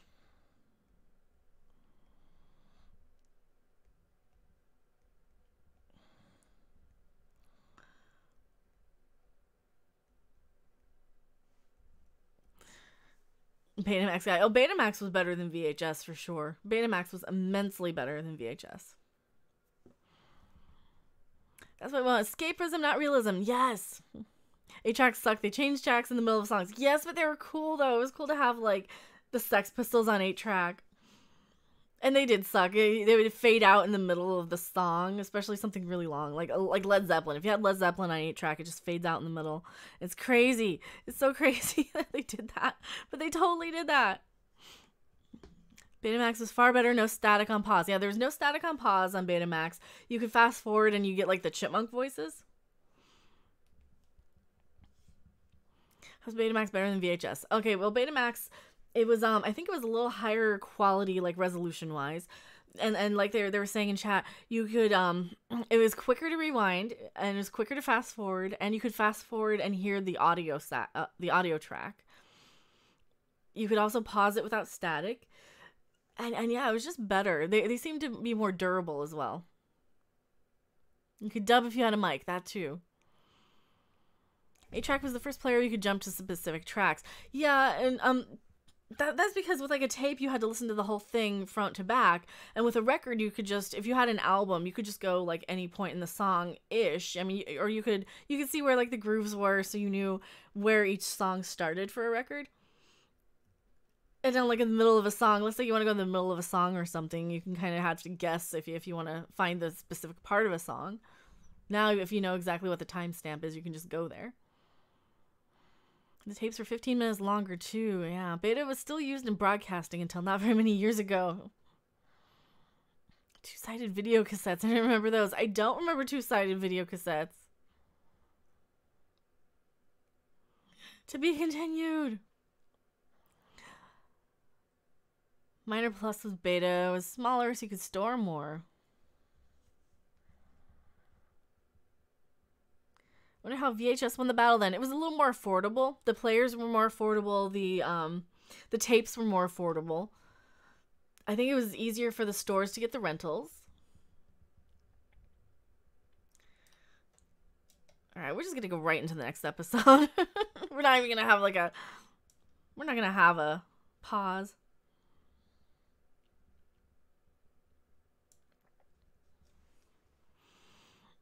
Are all cassettes two-sided? Cassettes were, VHS was not, I believe.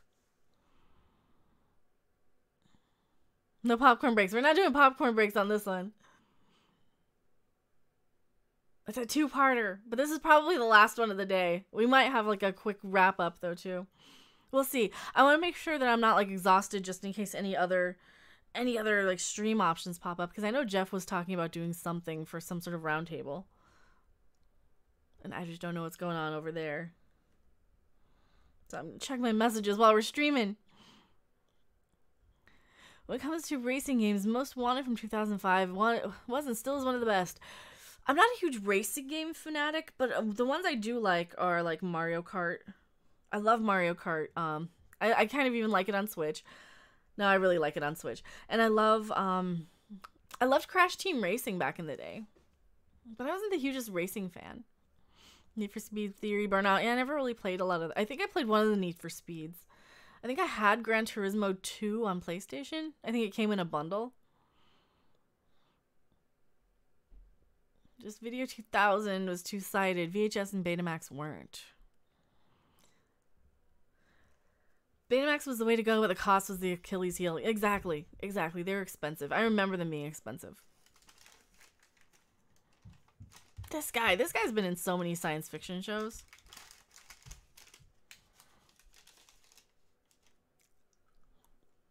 I have half a cookie that I'm smelling this whole time. I'm like craving it because I'm smelling it.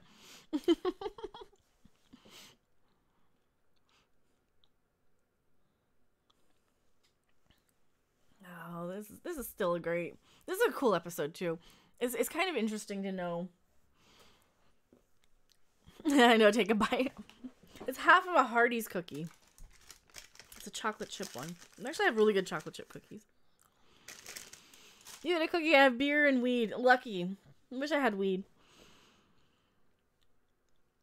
It's probably best I don't. I can kind of be easily distracted.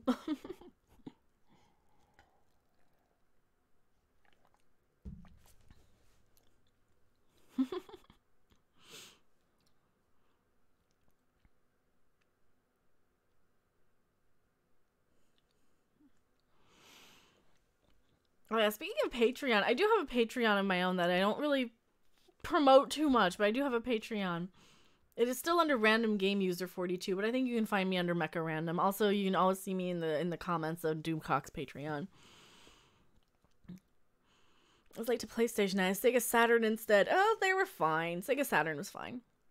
Welcome, new member Chris Persa. Thank you so much. Holy crap! See, we're trying to cheat the system a little here on the membership. I'm not technically supposed to have it, but I got grandfathered in from gaming because I had sponsorships available on gaming. So I just need one more and we can get custom emojis. What emojis do you guys want? What type of thing do you want to see in chat? What do we say all over the place? What emojis do you want to use specific to this channel? I know Gary's working on like a tribunal logo, so I might have that as one of our emojis. And it's also a sponsor, but it's member. It's the same thing. And now your name will appear in green. I think there's a Star Wars porno featuring Vader and Leia. Oh, I know there is. I know there is. Does anyone remember the mini discs? Yes. So I have my Kinks Phobia mini disc in my drawer. That's cool. Well, I know you're like a huge Kinks fan too.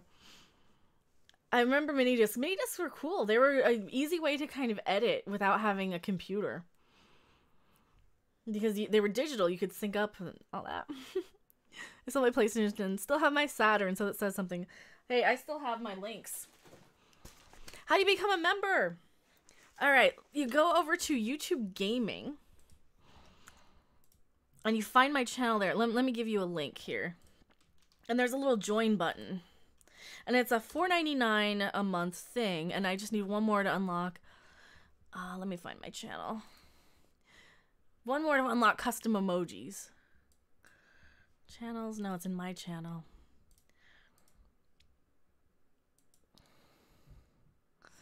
Alright. We have this live thing. And I'm going to show you my other display capture.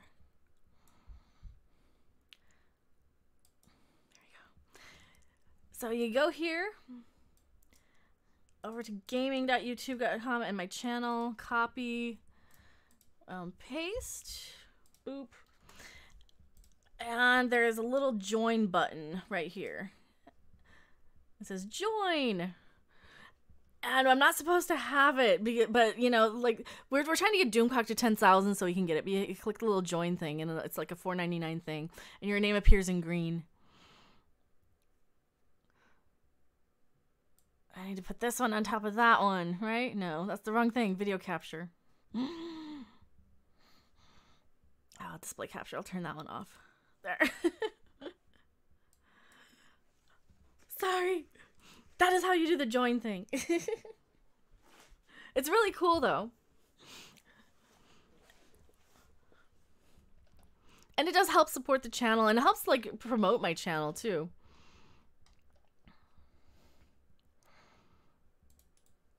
Copy.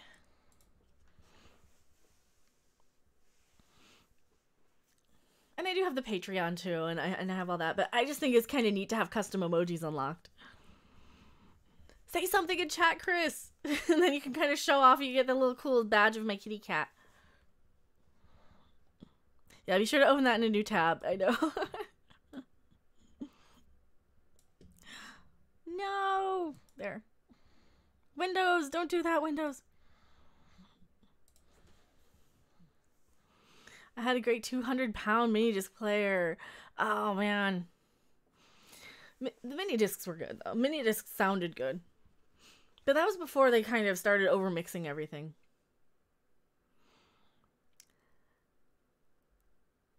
I'd rather have Neo Geo. Does yours still work? My Atari Lynx still works. I don't have the Neo Geo, though. But my Lynx does still work. I still play it every now and then because it has a really good Dracula game. Garibaldi's beating up this guy.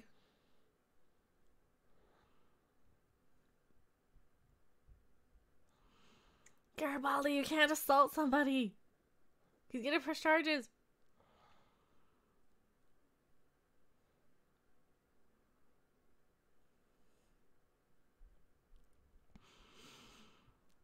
The whole Earth, the Mars War stuff was kind of less interesting to me than the Shadow War stuff. Garibaldi is good, but Londo is better. Yeah, I love Londo. Londo and Jakar are kind of my favorite bromance, frenemies sort of situation. They're amazing. Also, your name is green, and that is so cool. And then the little Zabu thing is the badge. I can change out the badge too to something else if I need to, but I like having my kitty face because he's a good boy.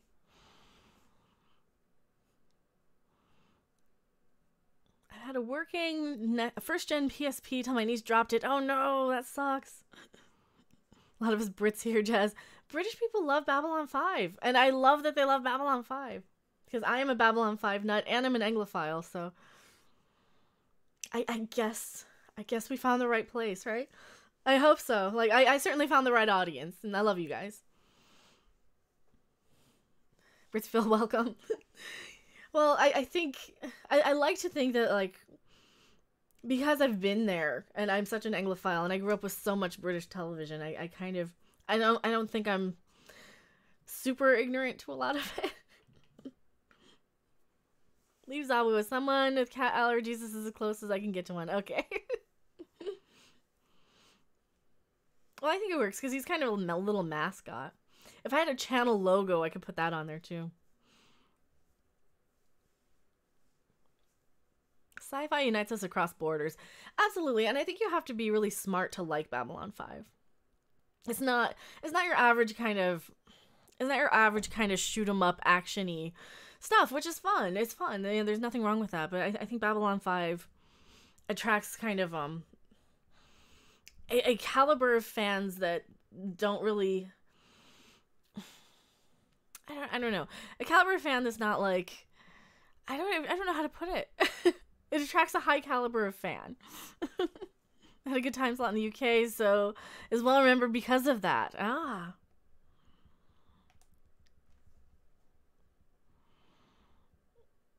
Oh yes, we do. We keep meaning to get my maid into it. We keep forgetting to take the DVDs with me. Yeah, you have to pay attention to Babylon5. Exactly. I keep wanting to watch it instead of watching the chat, but I can do both. Especially since this is like my 4th or 5th watch through. I can't even remember how many times I've watched it now. It makes no sense. I like B5 too. Well, that's because you're smart. That's because you're a smart person.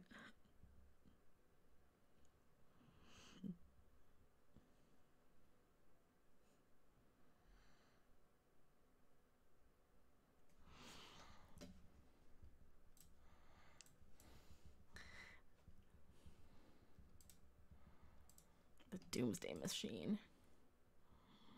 Babylon5 makes big story arcs work. STD is trash in comparison. Well, STD doesn't have the story arcs. That's the thing. STD does not have the story arcs. And that's kind of the problem. STD story arcs are not existent. I mean, they're non-existent. You can see right through them. Who would have thought anything about Sinclair just watching him the first time through? We didn't know that. It's one of those things you have to kind of go back and say, oh, okay, yeah, I can totally see how this works, but they didn't beat us over the head with it. Not like the Vock Tyler shit. I like Babylon 5 because it has so much hidden meaning. Exactly. The hidden meaning absolutely is like one of the key things for sure. There. Each story arc lasts 3 or 4 episodes and then sort of vanishes. Yeah, like the Pavans did. Yeah, and then that is totally the thing. That is totally one of those things, and it is crazy. No, it's not how many times you watch these episodes. It's because you can multitask, a flaw most men cannot overcome without effort. Well, that's because I have a synthetic brain, I think. That's because I have the synthetic brain.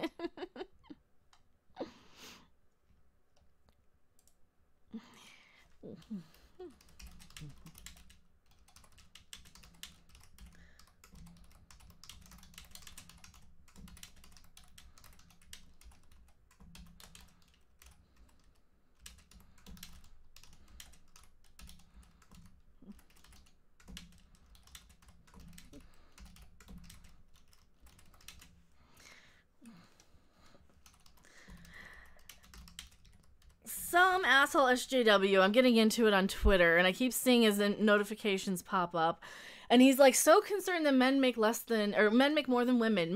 Women are so oppressed. I'm like, okay, well, if you're that concerned, you can donate me money, because I know I make way less than my male counterparts on YouTube super chats, but I don't need this SJW there to tell me that. So I'm like, you know what? I can beg for money from those people then.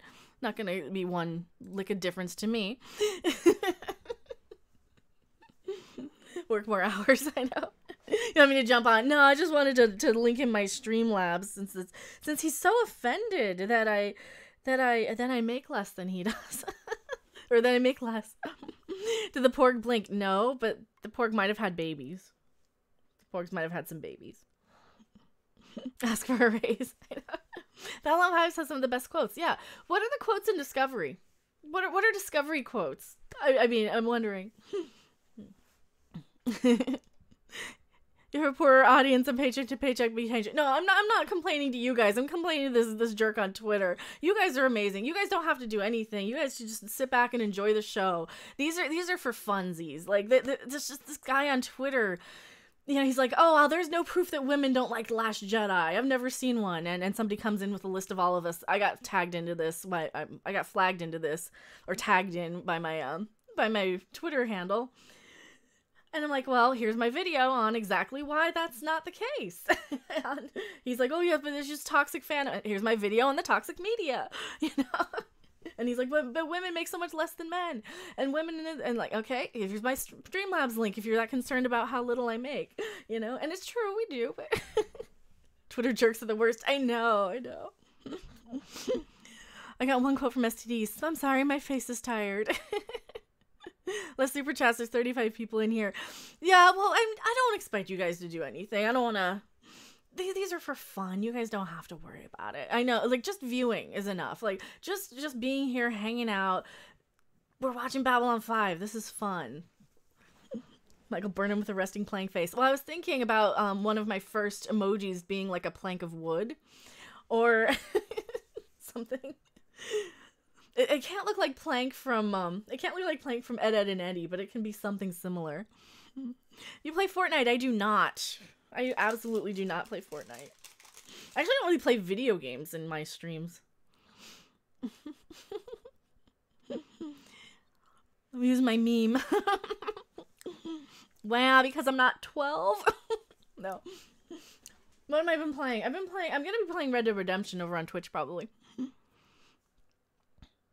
I'm telling you, Random, you have your own crown. Don't mix with the High Council. I don't mind the High Council. I don't like competing with the High Council. I think we're all kind of part of the same community. We have common viewers, so I love those guys too. We're just kind of a different branch of the same thing, Our Tribunal stuff is kind of more the Star Trek. We're more Star Trek, but we have a lot of Star Wars crossover, and the High Council are more Star Wars, but they have Marvel and superhero crossover and all this. I love the High Council, but it's different. Exactly. Too much filler on world-class bullshitters. Oh, I love them, though. They're cool.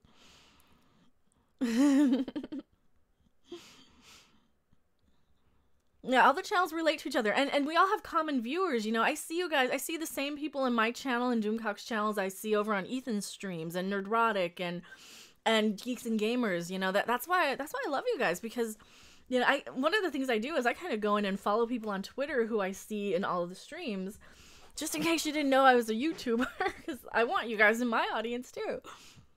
So I kind of handpick a lot of you guys. Ethan likes pie, yeah. And I don't have the time of day to handpick every single person that I see, but I would definitely do it if I could, because I love you guys. People like 90 Lancaster. Do you think the mainstream news outlets are going to report the death of Star Wars and Star Trek? No, they're perfectly fine. They're going to report Kathleen Kennedy's on board for 3 more years and fans couldn't be happier. Discovery quote, I am your sister Spock. Mage Grey Wolf, I started on Midnight's Edge. That's where I started a lot of this, was watching Midnight's Edge and Midnight's Edge After Dark. And they were always like my main clique. Love them all too bad. You can't be more EST friendly. The High Council is more Star Wars and comics oriented, whereas Mead, Nerdotic, and Doomcock cover entertainment. Yeah, and Nerdotic is very much modern, current television. That is really their expertise. Midnight's Edge are very much news, like finding the actual story, finding the news stories. And they do a great job reporting those. I am very much, I don't know what I am. Well, Doomcock and I have very different and similar sort of stuff. I think I'm closer to like what Jeremy does as far as my live streams. Or maybe, I don't know. Well, Doomcock is different than all of us, I think. I think a lot of my streams are closer. Nerdotic is fun. Yeah, I love Nerdotic. I love those guys. I mean, that's why Gary's on the Tribunal with us. I love sci-fi in general. It's easy to swap between the franchises. Exactly. High Council is usually 9 p.m. Eastern time. Well, and that's why I like to go a little earlier too. We don't want to get on at the same time. He says, well played. Well, still waiting for that donation.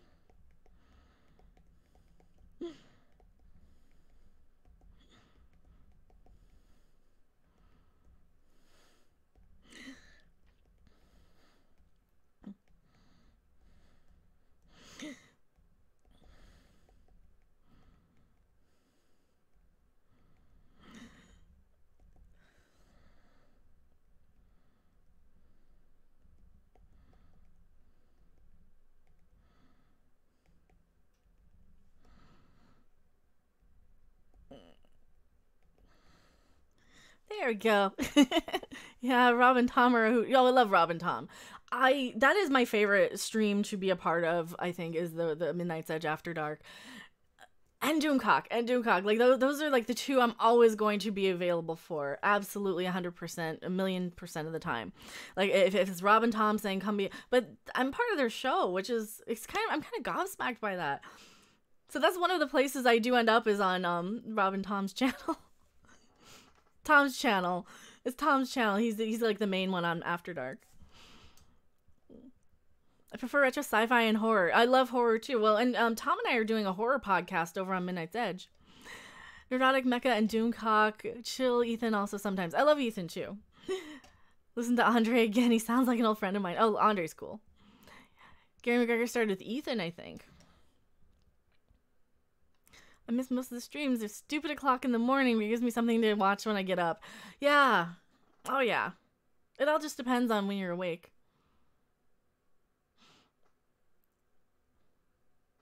And I know a lot of people caught up on my stream yesterday, this morning. You are the show, Mecha. Oh, thank you. I really appreciate that. That means a lot. I think I have a really good chemistry over there with Rob and Tom on Midnight's Edge, and it's fun. It's a fun show to do, you know? It's like, I jump on there no matter what. Like, no sleep, whatever, because they're fun. I love those guys. Doomcock was streaming at my breakfast time this morning. Yeah, did you ever get any sleep? I did get to sleep at like 4 last night, and I slept till about 10. Be patient. We will be patient. STD quote, I hate Star Trek. I know. God, STD. I don't think STD has any quotes. It doesn't have any quotable lines. I walk over to the window. The space is vast and empty. Like, she's reading the stage directions. She doesn't know how to read a script. Michael fucking Burnham. Oh, Lord.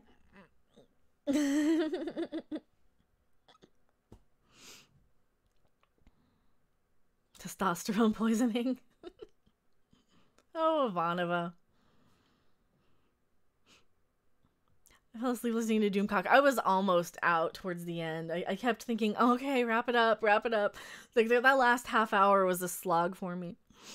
But it was fun because it's Doomcock. It's just trying to stay awake. Because, like, I want to stay awake for it. He wasn't boring at all. I was just physically, literally passing out because I had drank half a bottle of tequila the night before, slept about 4 hours. In, like, the last 3 days, I had slept maybe 4 hours each night. Where are you going to be tonight, stream-wise? Who is streaming tonight? Is Jeff doing the roundtable thing? I don't know. Who else is streaming? You know my hours. What did Lurka say about the caring about the Gormagander? That was almost funny. I don't remember. He didn't have any quotable lines about that Gormagander. What the hell is wrong with STD? Oh, the best one is no. There is one quotable line I do remember. It's when fake Harry Mudd, Rainn Wilson Harry Mudd, says you random bridge officer, unnamed bridge officer or something. Random communications officer. That was it. That's the guy's name now. It's random communications officer. Caught up on everything about Outergoing, including Stage 9, CBS Bastards. Oh, Stage 9. You should rest. I might take a little night off. We'll see. Unless something comes up. I mean, unless Tom wants to get on. Maybe I'll do some gaming. I don't know. We want to try and do a Jackbox stream over on Midnight's Edge too at some point. I need to figure out a way to get the soundboard stuff going. Or not the soundboard, the mixer. The mixer going. Virtual mixer. Maybe that'll be what I'm working on tonight. Yes, use the Force, Harry, says Gandalf. I have to report all the gate news. Exactly, and subscribe to DJD's show. He reports all the stuff. He's got a great show. I was watching you actually the morning I woke up when I was like super hungover. I was there lurking in your stream a little bit. And you're like, God, subscribe to Mecca, and I can't tell you anything what happened. That's why I heard. I'm like, I heard my name. Please take care of yourself. I once went 5 months with only 4 hours a night. Came down with pneumonia for 4 months on oxygen. Oh, no. No, I've been taking vitamins and stuff, and I've been napping a little here and there. I napped for like a half an hour last night. Or I would have hopped on Lore Reloaded stream last night. I really wanted to because he was talking about Babylon5 and Dr. Franklin. I'm like, oh, I could probably just message him. I should probably just text him. I don't know if you guys watch Lore Reloaded. Sometimes I'll watch him. Between him and Anti-Trekker. You catch up on much needed sleep. I know I could. Mecca is a nice Eastern European girl's name. Varn. Sleep actually goes in 4-hour cycles. It does. It does. I'm actually, I think I'm getting better quality sleep now that I'm just staying up really late. Because I'm not kind of laying there with insomnia for 2 hours. Honestly can't think of a quote-worthy line from STD. That's because they don't have writers. They have a writer's room. They don't have writers.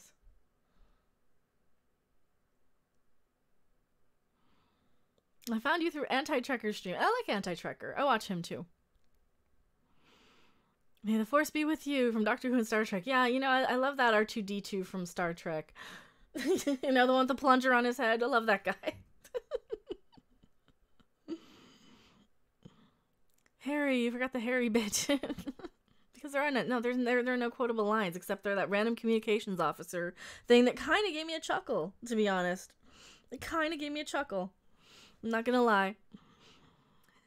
B5 has the best quotes. There's nothing more annoying than Mr. Garibaldi when he's right. The Ivanova is always right speech from the last episode. Didn't Doomcock install an on-off switch for sleep purposes? Yes, but he it's in a place that he can only get to, and there's a story behind that. I don't know where the on-off switch is. They have a bunch of monkeys for writers for STD. Well, you'd think they would come up with Shakespeare if they had a bunch of monkeys. Sadly, they've got a Gilmore Girls and soap opera ones.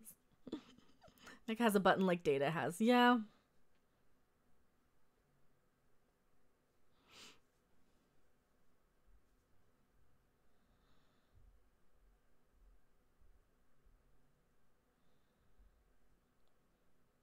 I love how he chose this accent to give Londo.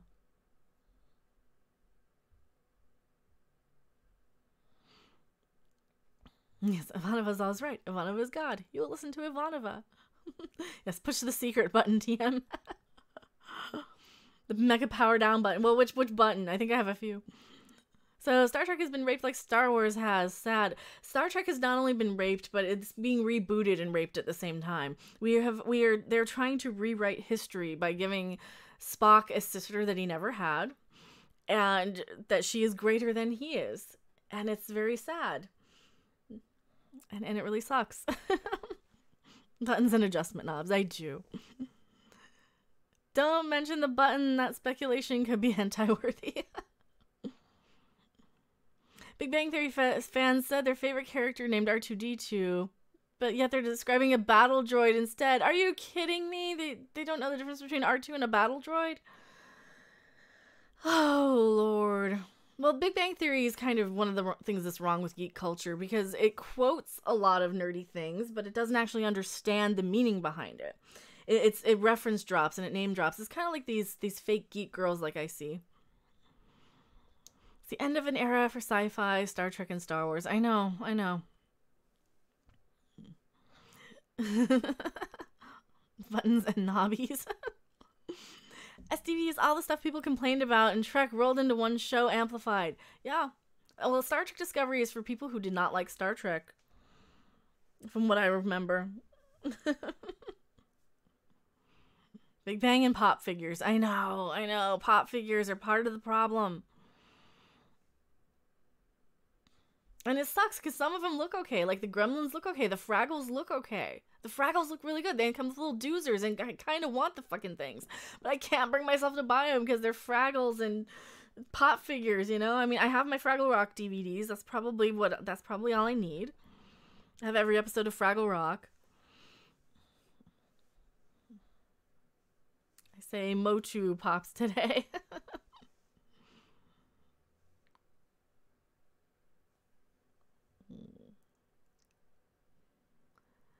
Those first two doctors are too underdeveloped. With Pertwee, they really explain things. Did they? Masters of the Universe pops. I haven't seen the Masters of the Universe ones. They've actually got the Universal Monsters are like a Walgreens exclusive pop figure. I keep seeing those and I'm like, damn it. They got the Frankenstein monster, and they got the Dracula and Wolfman, and I think Bride of Frankenstein. It's like, I would love them, but no, I can't. I'd rather get the Migos. The Migos are better.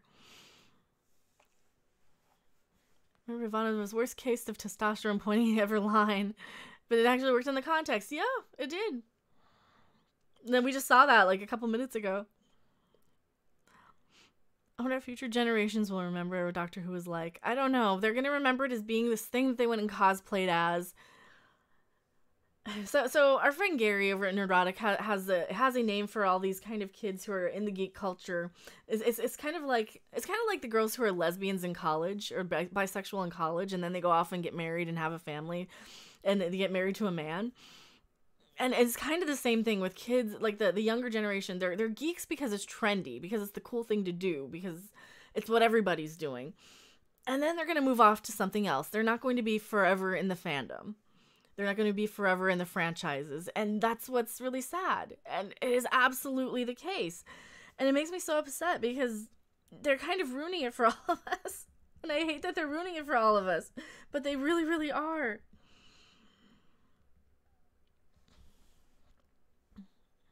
Trendsetters. Well, I call them trendies. Okay, do you guys watch Channel Awesome? Like, it's like the two girls on the Orbit Report, where she had a Nub Nub t-shirt instead of Yub Nub. You know, she had the words wrong for the Ewok song from Return of the Jedi on a t-shirt on purpose. Like, why would you do that? You're too young to have ever even seen Return of the Jedi in the theater. I saw Return of the Jedi in the theater as a kid when it originally aired. I'm that old. I've been alive for 2 of the 3 Star Wars movies. Hail Mary Ashby, true Time Lord for always being able to appear everywhere. Is Mary here? I didn't see Mary. There's Mary. I'm so glad you're on. I've been watching Doctor Who on the BBC. Hello, Mary. From look at the pop hot wampa, and I thought it ain't bad, and then I mentally snapped myself back into the real world. I know.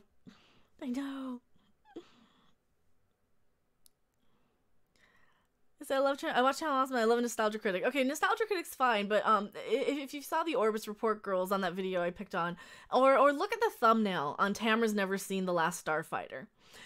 I kind of was triggered by the thumbnail on The Last Starfighter thumbnail because she's wearing a Starfleet uniform. Watching The Last Starfighter, those two things have nothing to do with each other. It's like, okay, you're just a geek because you can cosplay this because it gets you clicks from the geek community because it makes you money. Like, what the fuck? And I know she's more of a Star Wars fan, which is very, very sad being, you know, this really triggered me. Where is it? It's like, why are you wearing a Starfleet uniform for The Last Starfighter? They have nothing to do with each other. It's like, yes, you're cute and I love you, but you don't get it. That's part of the problem. I see that, and then we wonder, the girls wonder, why are we automatically like quizzed and judged for being or looking a certain age? Because I'm like a decade older than her. So if I look that age that she is, I'm quizzed and said, oh, you're not a real geek girl because you don't like this or you don't know this, and this. I'm like, well, this is what I know. This is what I don't know. This is what I don't care about. And I know not to watch. I know not to cross my genres or my franchises that much. You know, it's crazy. Geekdom and nerdiness are both dead. I know. Fake geeks are bar geeks. Is that another term for them? Bar geeks? Yeah. Cameron's still a kid. I know. Tamara's like 30 though. She's almost 30. She's like in her late 20s. Millennials won't like Last Starfighter. I know. I can fill in the blanks. They can just see it as cheesy. I love The Last Starfighter. There's nothing wrong with it. And yeah, you had Pee Wee Herman doing or Paul Rubens doing the,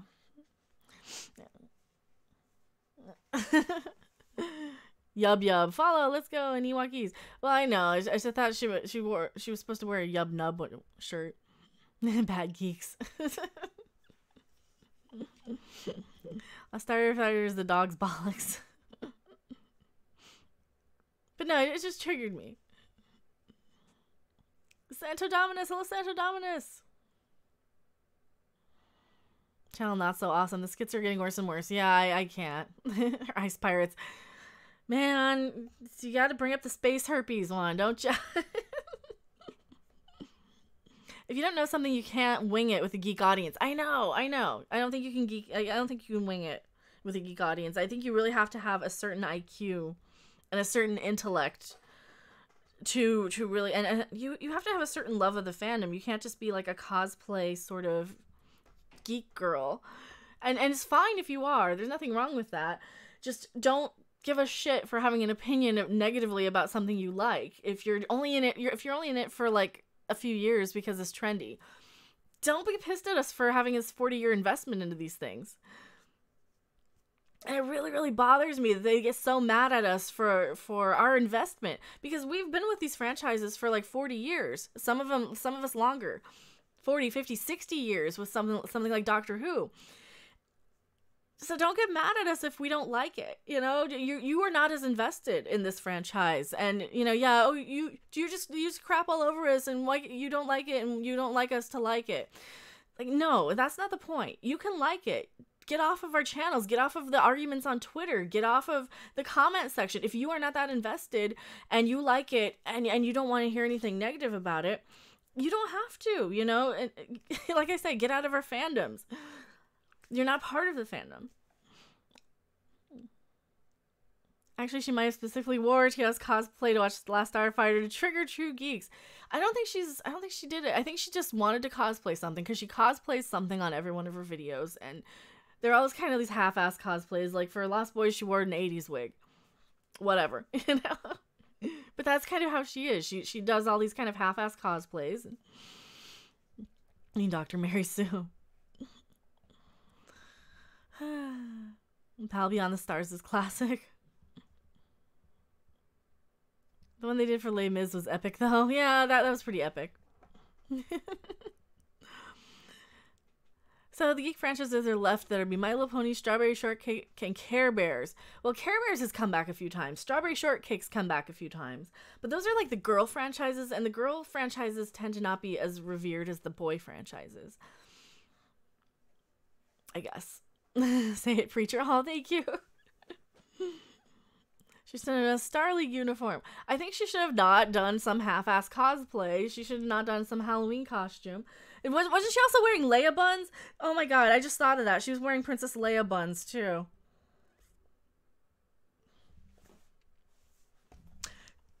Fucking fuck. She was wearing Princess Leia buns. What is wrong with you? Tamra. This is why girls are always constantly quizzed. Girls like you, you're wearing Princess Leia side buns and a Star Trek uniform. Oh my god. That's Mark. No, hello, Neurotic Channel.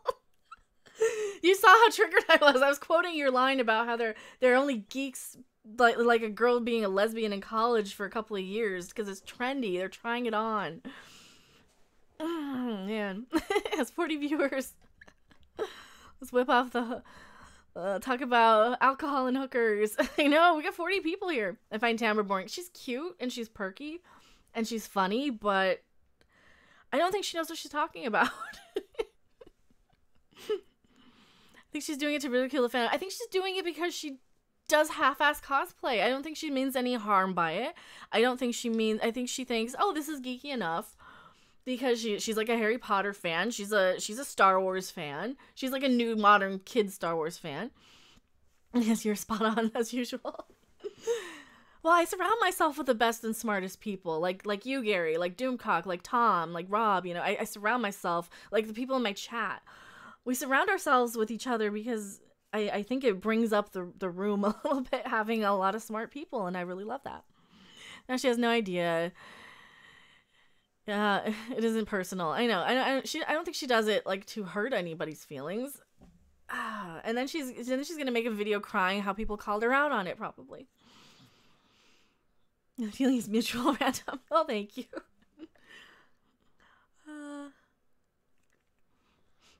Garibaldi.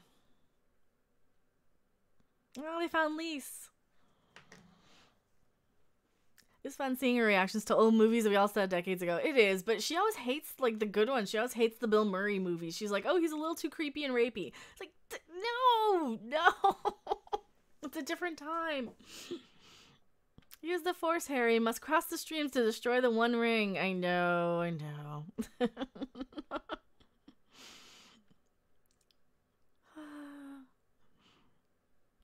So yeah, if you guys don't know, go subscribe over to Gary from Nerdrotic. He is one of our fellow tribunal members, and this tribunal is going to be on his channel on Wednesday. So mark your calendars. It's probably going to be like in the early evenings, right after our horror podcast over on Midnight's Edge. Wednesday is going to be a super busy day for streaming, so you guys are going to have a lot of stuff to watch. See, 5 admins for every regular viewer. I'm sorry. Well, normally everybody doesn't show up at once. It's just that the mods are a little more chatty. You, Gary, and Harvey. They're crybabies who cannot even engage in a real conversation. They can only whinge and whine when someone criticizes what they like. That's their only option when they don't know shit. I know. Rob has her tastes. You have to forgive these kids today. They're not like us old folks on sci-fi. And that's what's so sad. Like, they're not invested, and they get mad at us for being invested, and they call us man babies and cry about it, and they call us toxic. It's because everybody loves you. Oh, thank you, guys. And I love you guys, too.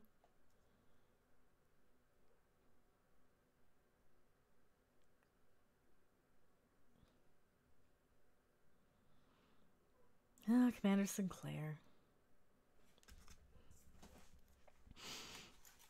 You call me Muff for short. Well, we do have the lick the muff button sort of policy on the channel. What's the next episode?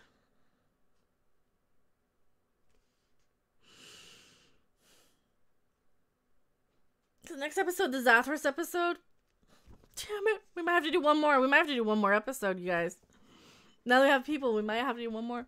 Forgive me, I've been in Star Wars since '92. Same with Star Trek. No, it's no worries. See, you're one of the good ones. You're one of the smart ones.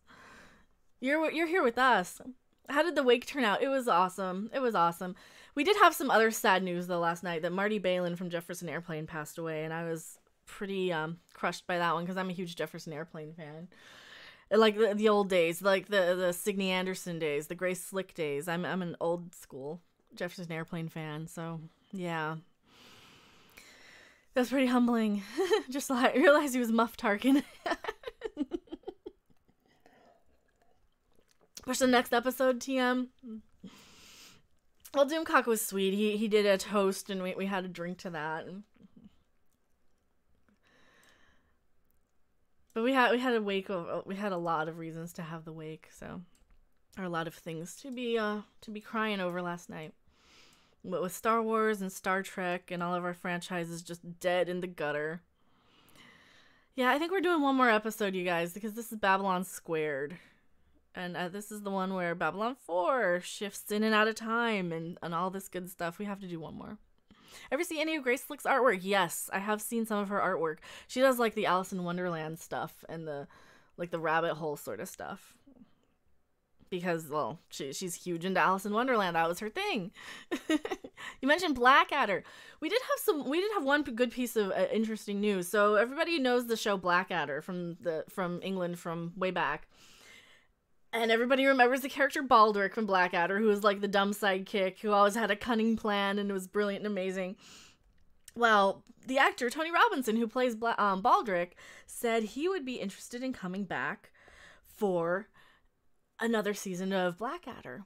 So that was kind of good news. We did have some good news. If I made a video on it, it would get like 100 clicks, and that was about it. But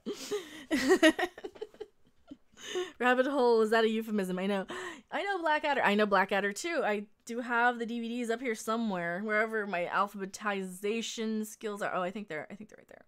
Right behind my Warlock Pincher's CD. Have to go listen to Sports Ball. All right, what happened to Babylon5? We'll never know. Well, we'll know right now. We will know right now.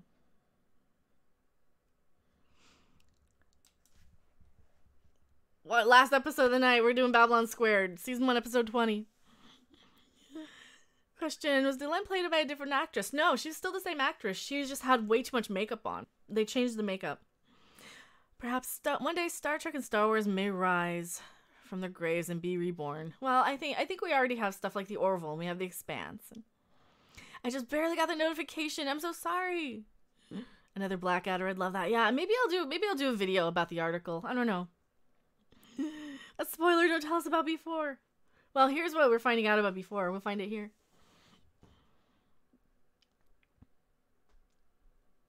We'll try our best not to spoil. Baldric, you know, cunning plan of a dance to jig on your nose singing cunning plans are here again. I love that. That's the best lines, the best quotes. I finally got around to Asgard for movie night. Well, I will try and pop in over there and say hello to Odin and tell him my condolences about Star Wars. And hopefully his birthday was happy despite the news. I feel so bad when, like, people have birthdays and then they have, like, Star Wars that they're so in love with. And, yeah, I feel bad, but I feel really bad about all that. Oh. For exactly, it may have lasted up to the future again. I don't remember.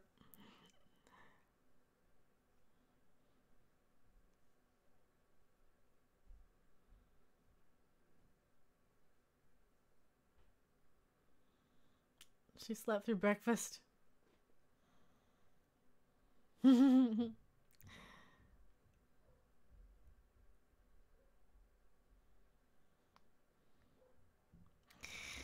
That is so mean.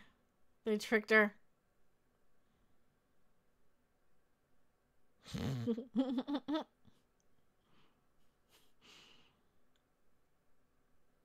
They're so mean. You're Baldy, you're dead, man.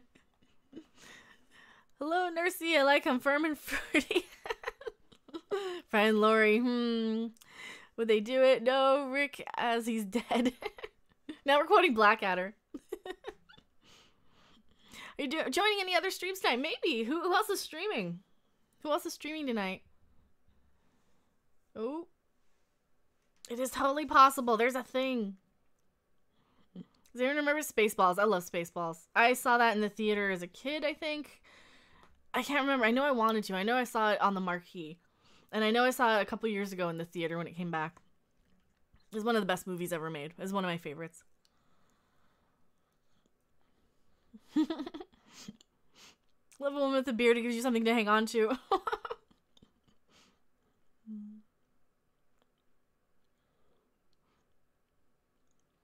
Bad CG.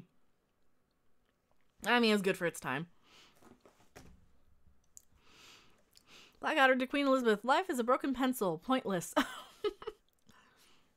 I absolutely adore Rowan Atkinson. So I heard something funny yesterday. That there's a subreddit that put who would win in a fight, or how would Mr. Bean, speaking of Blackadder, sort of related, how would Mr. Bean win in a fight against Superman? And the consensus, I think, was that he would, but it would be accidentally, because he can do things just by chance. Just, you know, he can make explosions just by combining random chemicals. You know, he could win unintentionally, just by sheer luck and brilliance of being, you know, being lucky and brilliant and amazing. So I think Mr. Bean would win in a fight against Superman. Tim Christ. You are finite. Zathras is finite. This is wrong tool. Oh, Zathras. Love Zathras. Zathras is one of the best characters in Babylon 5. Mary Ashmead, I love Mr. Bean. Who the hell is Mr. Bean? Oh, Jez Oldfield, I hated Mr. Bean. We liked it because the nerd community in the United States loved anything British. Mr. Bean versus Predator. Well, Mr. Bean would always win. The best person to say hello, nurse, is Yakko or Wacko. Well, they usually say it in unison. Well, Mr. Bean, just by his nature, dropped into him from the sky. The British comedian after Benny Hill. Hate Mr. Bean. Oh no. Mr. Bean accidentally makes kryptonite. Yeah, he would accidentally make kryptonite. Superman would trip and fall into a vat of kryptonite just as he lunged at Mr. Bean. All the Aussies love Mr. Bean. Yeah, that is true. Well, we loved it in America because we loved anything British. Just anything British we could get our hands on. Because it was automatically superior to what we had in America. It was more intelligently written. It was clever. I see Mr. Bean wanted to pummel him. Oh, he was funny. He was funny. I love Mr. Bean. Mr. Bean has no chance against Superman. His mother's name isn't Martha. We don't know that. What is Mr. Bean's mother's name? Is Pummel Brit enough? Batman versus Xenomorphs. I think Xenomorphs would probably win against Batman. I think Xenomorphs maybe. Make kryptonite. Give the receipt in Superman 3. Or the recipe in Superman 3. Mr. Bean is actually an alien. Mrs. Bean. Who's Mrs. Bean? Oh yeah, his mother's name is Mrs. Bean.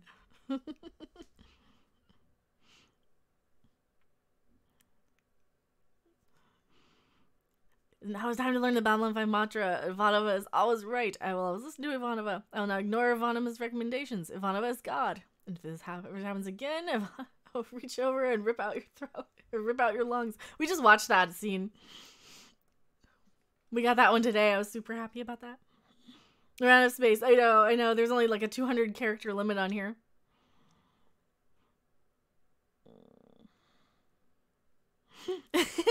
Babylon 4. Oh, I gotta read this. Babylon 4 is a great episode. We finally get the long-awaited answer to the question: how do Garibaldi and Sinclair put on their pants? I love this episode. I had to do one more. Yes, I am Death Incarnate and the last living thing you will ever see. God sent me. That's how I'm gonna go out. Damn it. I'm gonna be quoting Ivanova lines. Neurotic says Elon Musk steps down as chairman of Tesla. Breaking news. Still CEO. Is that it? Was that the breaking news? Is that Powdered Toast Man? Yes. And Mr. Horse and Ren and Stimpy and Log. I also have Log. And Freddy and Jason. And I have a Gorn and a Porg and a Ferengi and a Dorian and a Mugatu. Yep, shit's going down. Oh, okay, shit's going down at Tesla. So hopefully you got out at the right time and it's better in the long run for you. I always feel... I know life changes, man. Life changes suck sometimes and can be scary, but we're doing great things here, so I have faith we're doing great things on YouTube.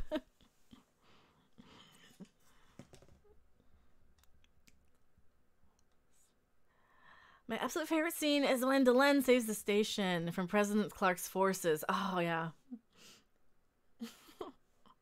Is that the scene where Delenn's like, you know, the only person who's ever taken out Minbari's ship is behind me? Or something. I can't remember the exact. Smoking weed during a meeting has consequences, apparently. Apparently it does. Good news, Sony allows crossplay, kind of. For which? For which game? It depends on the game. I know, like, Star Trek Bridge Crew can do that, but... we're actually talking about playing that. Because I know Tom has Bridge Crew on PlayStation.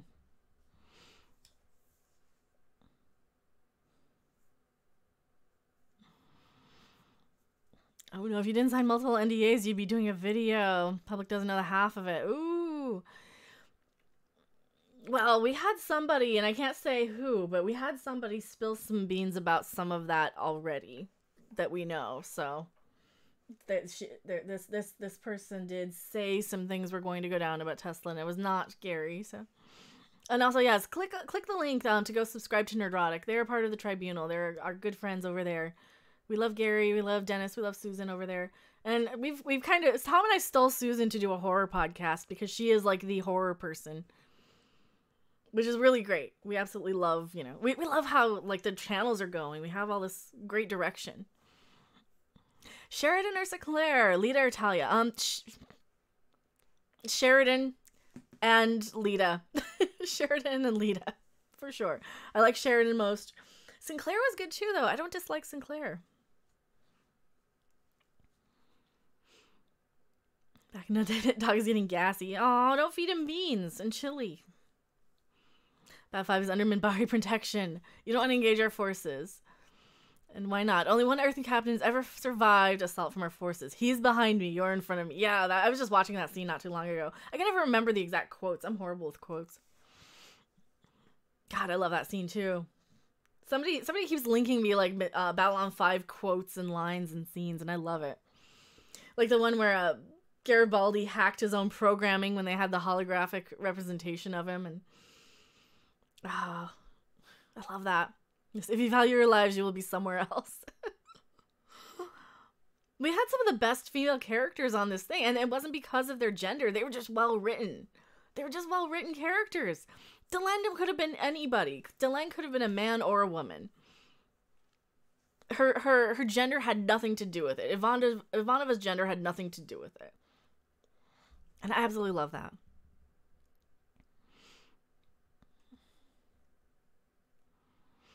You're like, Captain, I think you're about to go where everyone has gone before. Garibaldi shooting the elevator. I can find it, but I don't feel like getting an SEC fine. I know. Marcus was a bit of a woman, wasn't he? God, I loved Marcus. I would probably marry any guy who gave me the Marcus line in Minbari. Like that would be, that would be like the thing. That would be like the thing to do. But Marcus was he was a little feminine, but I think he was passionate. And I don't think there's anything wrong with having like having a man who's like not super masculine, because he was still a badass. He could still kick ass. He was still really smart. He was still really intelligent. He was, I don't think he was that much of a woman. I liked Marcus. Exactly. Great well-written characters. Gender was irrelevant. Yes. was great. Didn't even think that much. She was a woman. These SJWs want to divide people. I know, exactly. Like this guy on Twitter, he keeps saying, "Oh, well, for women, you don't want women, you don't want people fighting for you, you don't want men fighting for you. You want to fight for me, drop a donation down, if you're so concerned that I make less." And then this asshole on Twitter, not you guys, this asshole on Twitter I'm talking to, like, Shane, Picard, and Marcus didn't sing the same song. Someone could mix a duet. Oh, I know. Well, wasn't Marcus singing "I'm the very model of a modern major general"? I think they could. I think Marcus was feminine. He's romantic in a Shakespearean way. Yeah, he was very almost Victorian romantic. Other socks. That was your first mistake, talking to an asshole on Twitter. I was tagged into it. Some guy was going off about, oh, no woman hated The Last Jedi. So I was tagged in with like myself, Jesse Milestone, Anna, that Star Wars girl, Grace Randolph even was tagged in. And yeah, I responded and I said, yeah, here's my video. Pretty sure I'm a woman. And he's like, oh yes, but you guys are just toxic. Actually, here's my video on the toxic media. Gonna correct you here again. Oh, but women make less money than men. Well, if that's the problem, here's my PayPal link. Here's my Streamlabs link. Oh, well played. I'm like, I'm smarter than you think, dude. I can win in a fight with you just with like 3 little conversations, or 3 little tags. Not even tags. 3 replies, I should say. Sa title N.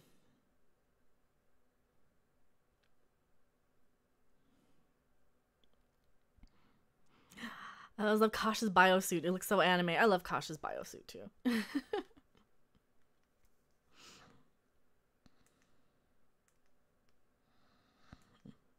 And now you know my email address. Kasha's encounter suit is my screen lock for my phone.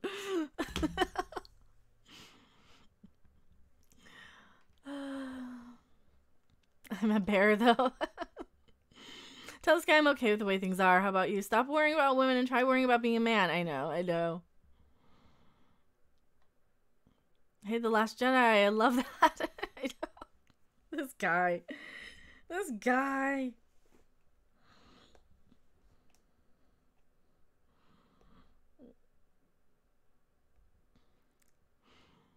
Mine's Darth Talon. I thought we were trying to get rid of labels. We obviously just wasted the last 25 years of progress. These people are stupid. I know. We're trying to get rid of... Like, we were more progressive during Babylon 5 in the 90s. And that's where this is what pisses me off. We're so into now they're kind of taking the swing the other way, where they're with stuff like Ghostbusters, where they're trying to emasculate men and they're trying to separate us even further. You can't keep separating the human species, I wish all these SJWs who hate men would just go off and live on an island alone and just die out because they hate men. I mean, you don't want anything to do with them. Oh, but I love my husband, but you hate him. Like, get rid of him and leave. Get out of my species. Get the fuck off my planet. Get out of my fandom. I always tell them, get out of my fandom. And they don't get that. Stop biting the idiots on Twitter. I know. Well, I was bored. I was on the way home from my Migo hunting. Rob, hello. How's it going? It's worse beta males. They're not men at all. I know. It's crazy. Why not just shoot the SJWs and be done with it all? Well, because I'm not going to murder anybody, obviously. Thing is, my gay friends think it's a pile of crap too. Well, I don't like the gay community sometimes, even, because sometimes they're just as bad with like the lesbians who are like, oh, you're not lesbian enough. Like, what? Are you kidding? Soy poisoning.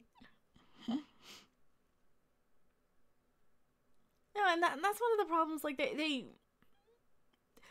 they shame you if you don't have, LGBT stuff plastered all over your Twitter handle and you don't have basically a pride rainbow tattooed across your forehead.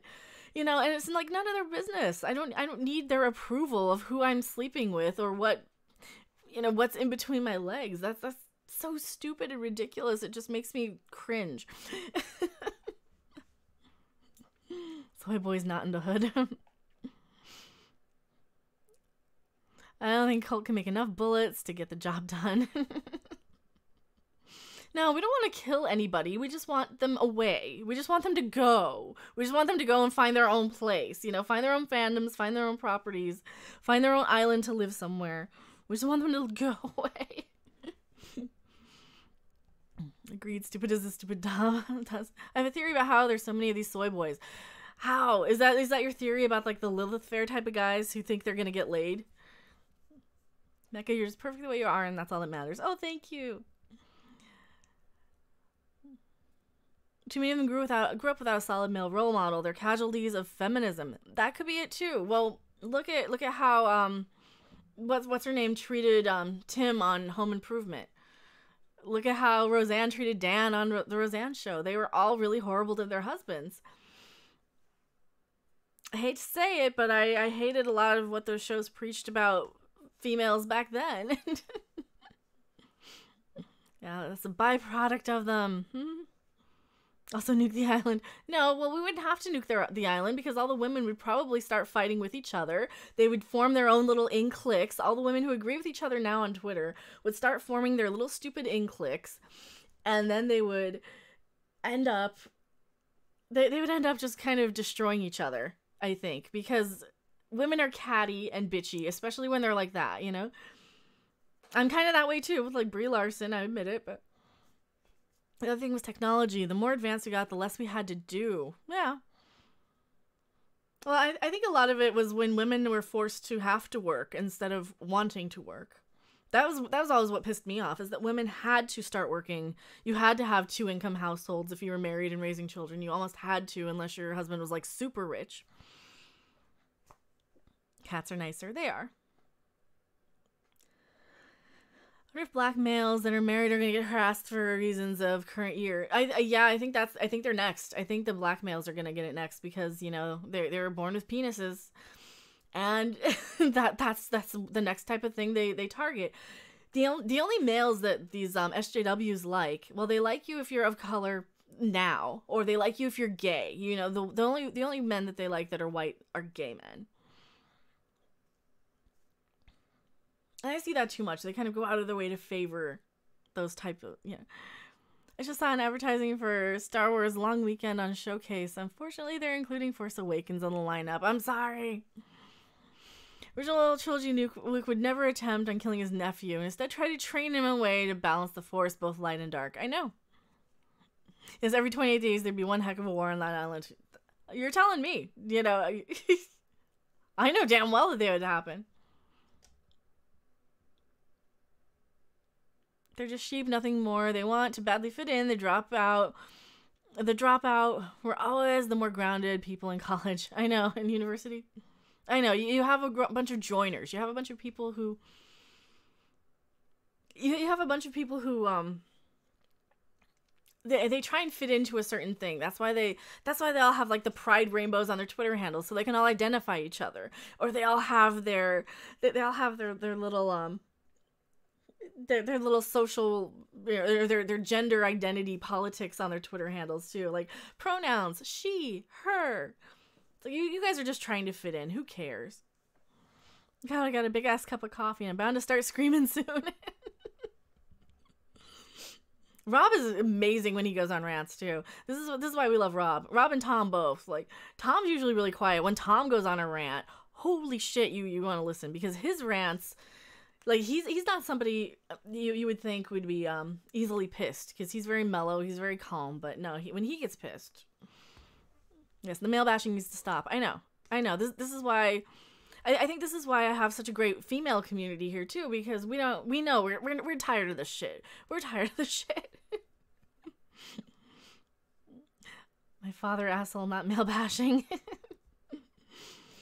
Yes, I discriminate based on the person and their individual actions. That's the only way I'm going to hate you, not based on the color of your skin or something. Rob and Tom are good guitar players. They are. What I miss? We've been complaining about women and SJW women. He abandoned my brother when he died. He fought to get money. Ah, that sucks. Optimus Prime was who I called a TV dad. No. Well, I was raised more by like Herman Munster, Gomez Adams, and Dick Van Dyke. Those are kind of my male role models. The 60s spy shows like Maxwell Smart. Sci-fi is true acceptance. It doesn't matter who you are, as we are all equal. Yeah.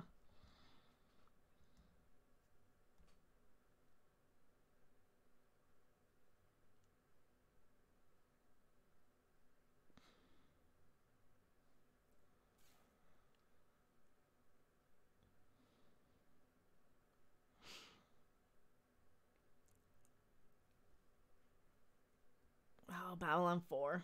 Zathras! One of my favorite people.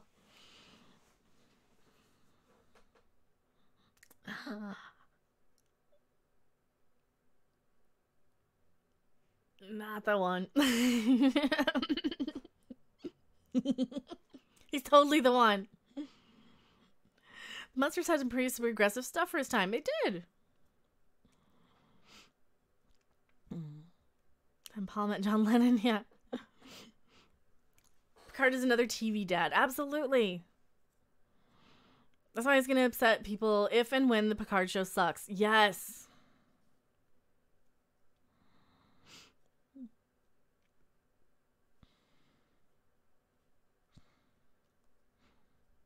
Love the Munsters and the Addams Family. Me too. So the Beverly Hillbillies.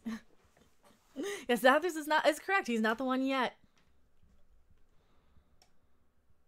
Addams Family beats the Munsters every time. I don't know. It depends on my mood. When I was like 14, I loved the Munsters more. I think now I like the Addams Family a little more. Sad truth about this thing is that the SJW crowd is a small minority that's vocal as hell. I know. Oh, and they're so loud. What makes Luke better than Rey is that he was able to redeem Anakin Skywalker and letting his dad have freedom, not as a slave to anyone, while telling him that he won't leave him. I know, and Rey doesn't do that. Rey doesn't do anything. Rey is just practically perfect in every way for no reason, and I hate her because of it. I think something fell over here. I have no idea what it was. They're vocal and they use guilt, and I like to just insult them and call them for the screaming children that they are. I like to shame them for being the screaming children that they are. And the Munster. I know Munsters never watched much Addams Family. More of a Gilligan's Island guy. I have all of Gilligan's Island on DVD. Every episode.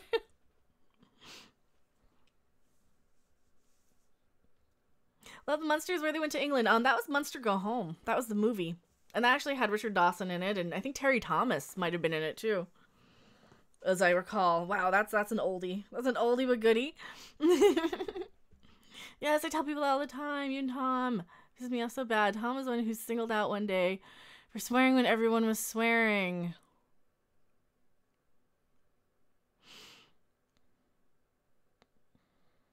Oh, people were like getting mad that Tom swore. Oh,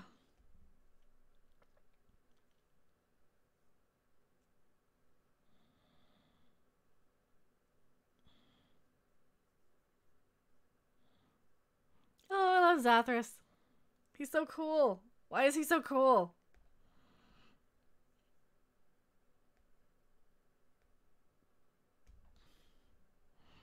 I remember Cheers when someone said they all got together and shot Gilligan. They'd be off the island in a week. Yeah, that's true. That is true. I didn't know there's a Munsters movie. There's a few Munsters movies. You have Munsters Go Home, which is the best one. You have Munsters Revenge, which isn't terrible. They did recast the kids, but you still had Grandpa Herman and Lily. And then you had like some of the later ones like Munsters Scary Little Christmas. It is the one! Richard Dawson was in the Munsters. How many women did he kiss? None, as far as I remember. Munsters, Gilligan's Island, 66 Batman, George's Superman, Every Day After School, The Good Old Days. 66 Batman. I used to have the Munsters on DVD. I wish I still did. You were the one that was, you were the one that is, and you were the one that will be. God, I love How did I miss that? I even own some merch. I used to have Munster stuff. That's all of my stuff. Like, half of my cool stuff left or went away or got sold or lost when I moved last time. So it really sucks.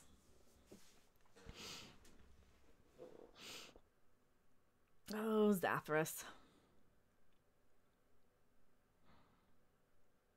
Zathras is cool because he knows more than he can admit. He's a combination between Watchers from Marvel and Yoda. Yeah, absolutely. I'd say more, maybe like Guinan and Yoda. Because he also kind of transcends time a little bit. I went home to see Speed Racer, like 2 miles up mountain roads just to get in time for the Mach 5 to rev up sound. No recordings back then. Oh, yeah. I remember those days as well with, like, all the school, like, God, what was it? Well, I remember staying home and watching reruns of Batman from the 60s and Lost in Space from the 60s. I would stay home from school because I didn't want to miss them. They were on, like, right when I had to leave for school. Zathras is Rocket Raccoon without the explosions. Well, fewer explosions. Yeah, Fall Out Boy used the Munsters theme song for their song Uma Thurman a few years ago. That is so weird. I don't know why they did that. It has nothing to do with Uma Thurman. And I think they were trying to find, like, I think they meant, like, Uma Thurman, like, in Pulp Fiction, but they couldn't use Miserlou because somebody else used Miserlou or something. It was so weird. It's such a weird thing. Star Blazers every morning before school. Wow. Classic Doctor Who is my guilty pleasure, but The Prisoner is still my favorite old TV show. That's cool. Star Blazers and Spider-Man. I remember watching reruns of the Spider-Man cartoon when I was really little. Actually, Zathras is kind of like Trance from Andromeda. She also transcends time. Oh, okay. I haven't watched Andromeda. I need to.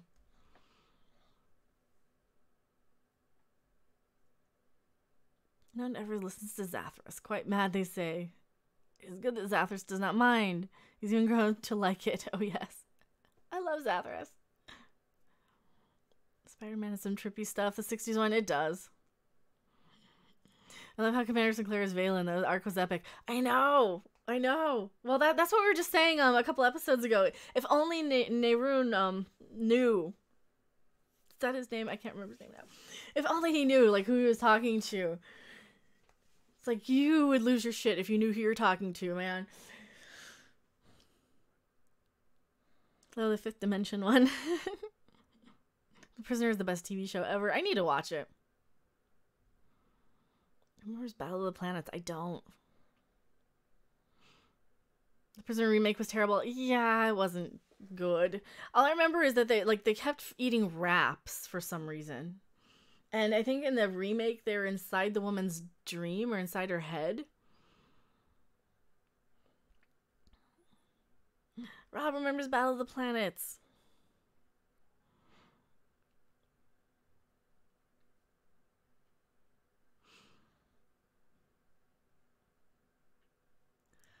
Battle of the Planets equals G-Force equals Gotcha Man.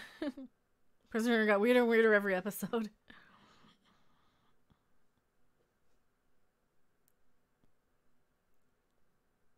Ooh.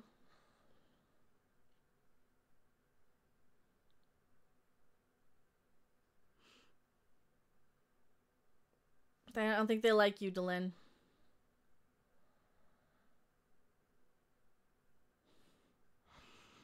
Sometimes a great hero moment is when they're comforting one of their enemies when they're dying and letting them have their peace. Yeah, that is true.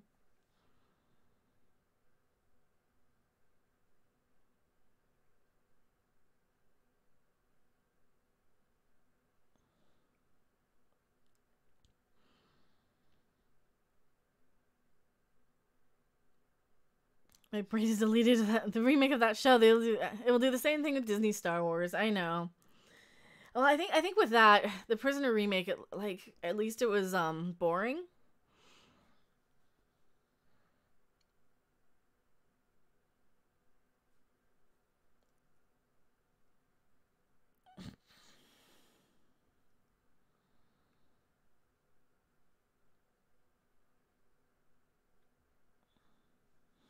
time stabilizer thing. Mrs. Peel in the Hellfire Club. Battle of the Planets is awesome. Freaking awesome. I have the box set DVD. I love that show. I haven't seen it. I need to, maybe. That's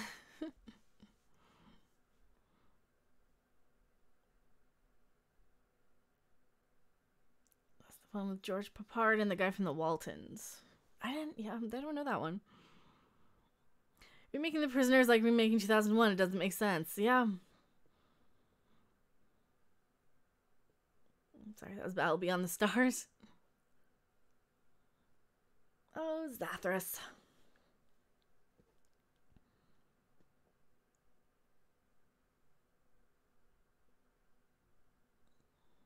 When is the next Tribunal? Doomcock and Company. The next Tribunal is going to be Wednesday on Nerdrotic channel.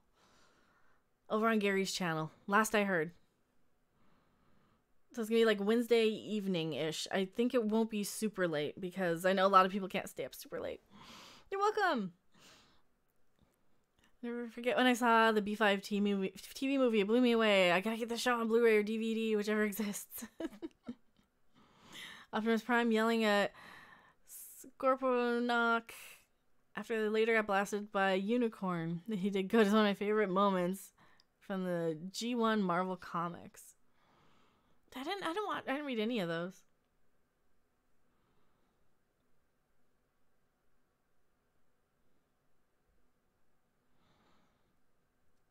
Oh, she has such 90s hair.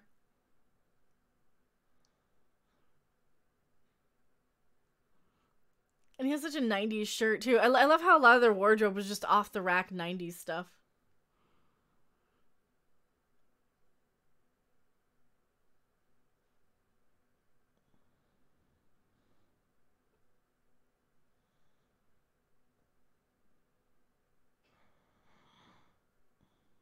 Oh, I don't let it bother me. You don't let what bother you.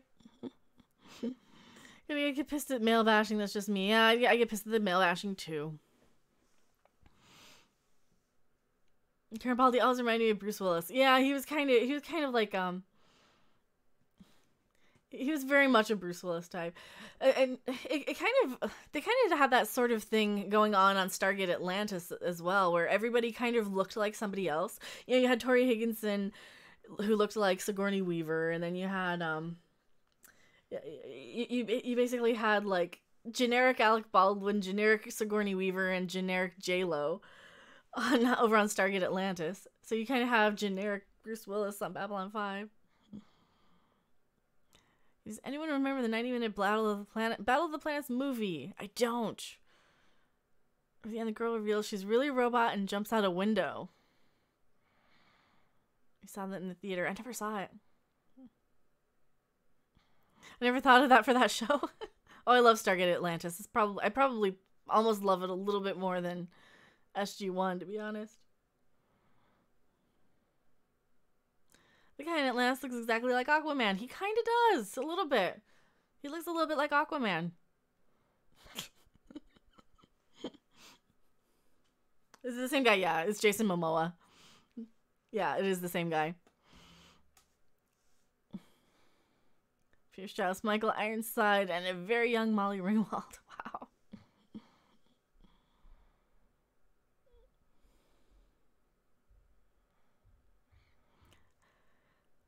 I kind of forgot how much of a tearjerker Anakin's death scene is in Return of the Jedi. Even more so after knowing what he went through in the prequels. Yeah. Oh, yeah.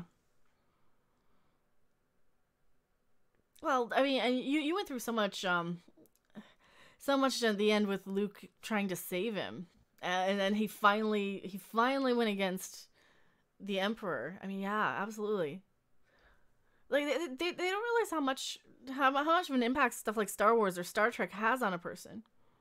Do you think that Disney will buy Stargate Atlantis and destroy it like they did Star Wars? No, because I think it's too obscure. Plus, MGM owns the rights to Stargate. Guy in Stargate SG-1 kind of looks like Hawkman. I don't know who Hawkman is.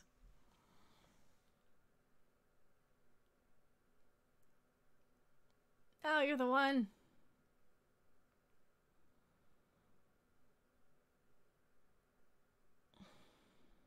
Zathras.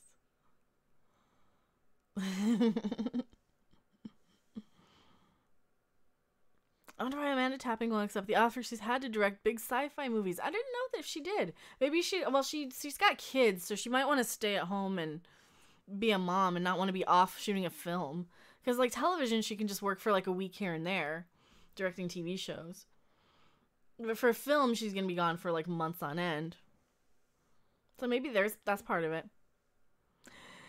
Isn't there a new Stargate show that looks like crap? Well, there was a Stargate cartoon that was crap. But the new Stargate show was like a web series.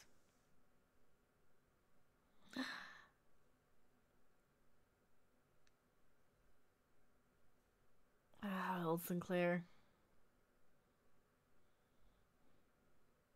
I love how you have no idea what's going on until you see the later episode that explains everything. You mean Stargate Infinity. Stargate Infinity does not exist. It is terrible. Origins. Okay, I didn't mind Stargate Origins. It was very no budget, though. That was my problem with Origins. I only watched, like, the first few episodes of it, though. I need to finish it.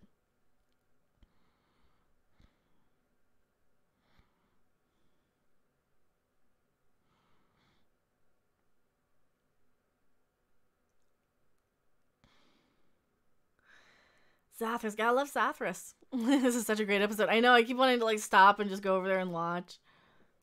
They're all good episodes. I think we say that about everything except TKO. TKO is the only one I really don't care about.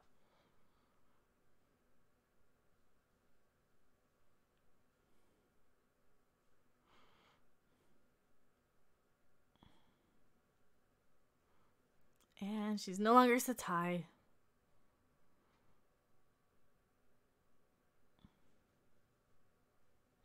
Did you see the outtake of Samantha Carter and O'Neill stuck in the glacier? I'm sure I have.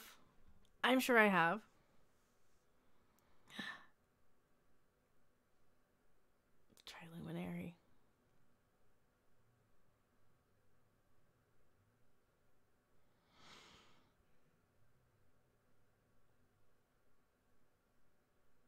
Nope.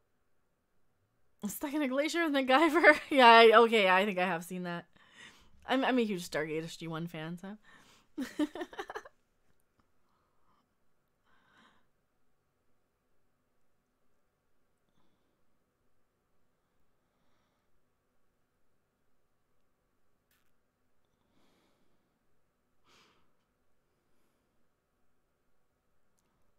love how you can hear the crinkle of the costumes. She ad-libbed, can't you MacGyver something to get us out of this? Yeah, that was an early ad-lib on SG-1. Man, you imagine how long it would take us to go through a watch-through of, like, SG-1. That's 10 seasons. I don't think we'd ever do it. Babylon5 is kind of pushing it. Well, I mean, we're getting through about a season a month. I think we can get through about a disc a week, depending. I like Stargate Continuum. Did I see Continuum? I don't know. Years and years. To go take care of my father. Enjoy the stream. Oh, thank you for being here, CD Horde.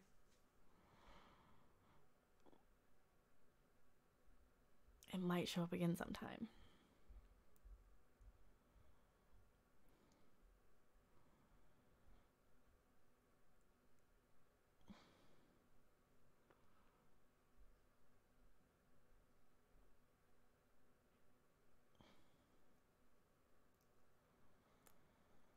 And that's, I love how they incorporated all these little myths, like the Flying Dutchman, into the series. I love it. What if Disney bought MGM? I don't think they could. I think that MGM is too big for Disney to buy. You'd have like monopoly laws. Stargate Atlantis is one of the best TV themes. I didn't care for the show, but I love the theme. I love the show. I really love the show. Did you notice in Babylon5, some of the scenes were not in focus? They're on so low budget, the entire series was filmed in 2 different millimeter of film, and it wasn't consistent. I believe it. I believe it.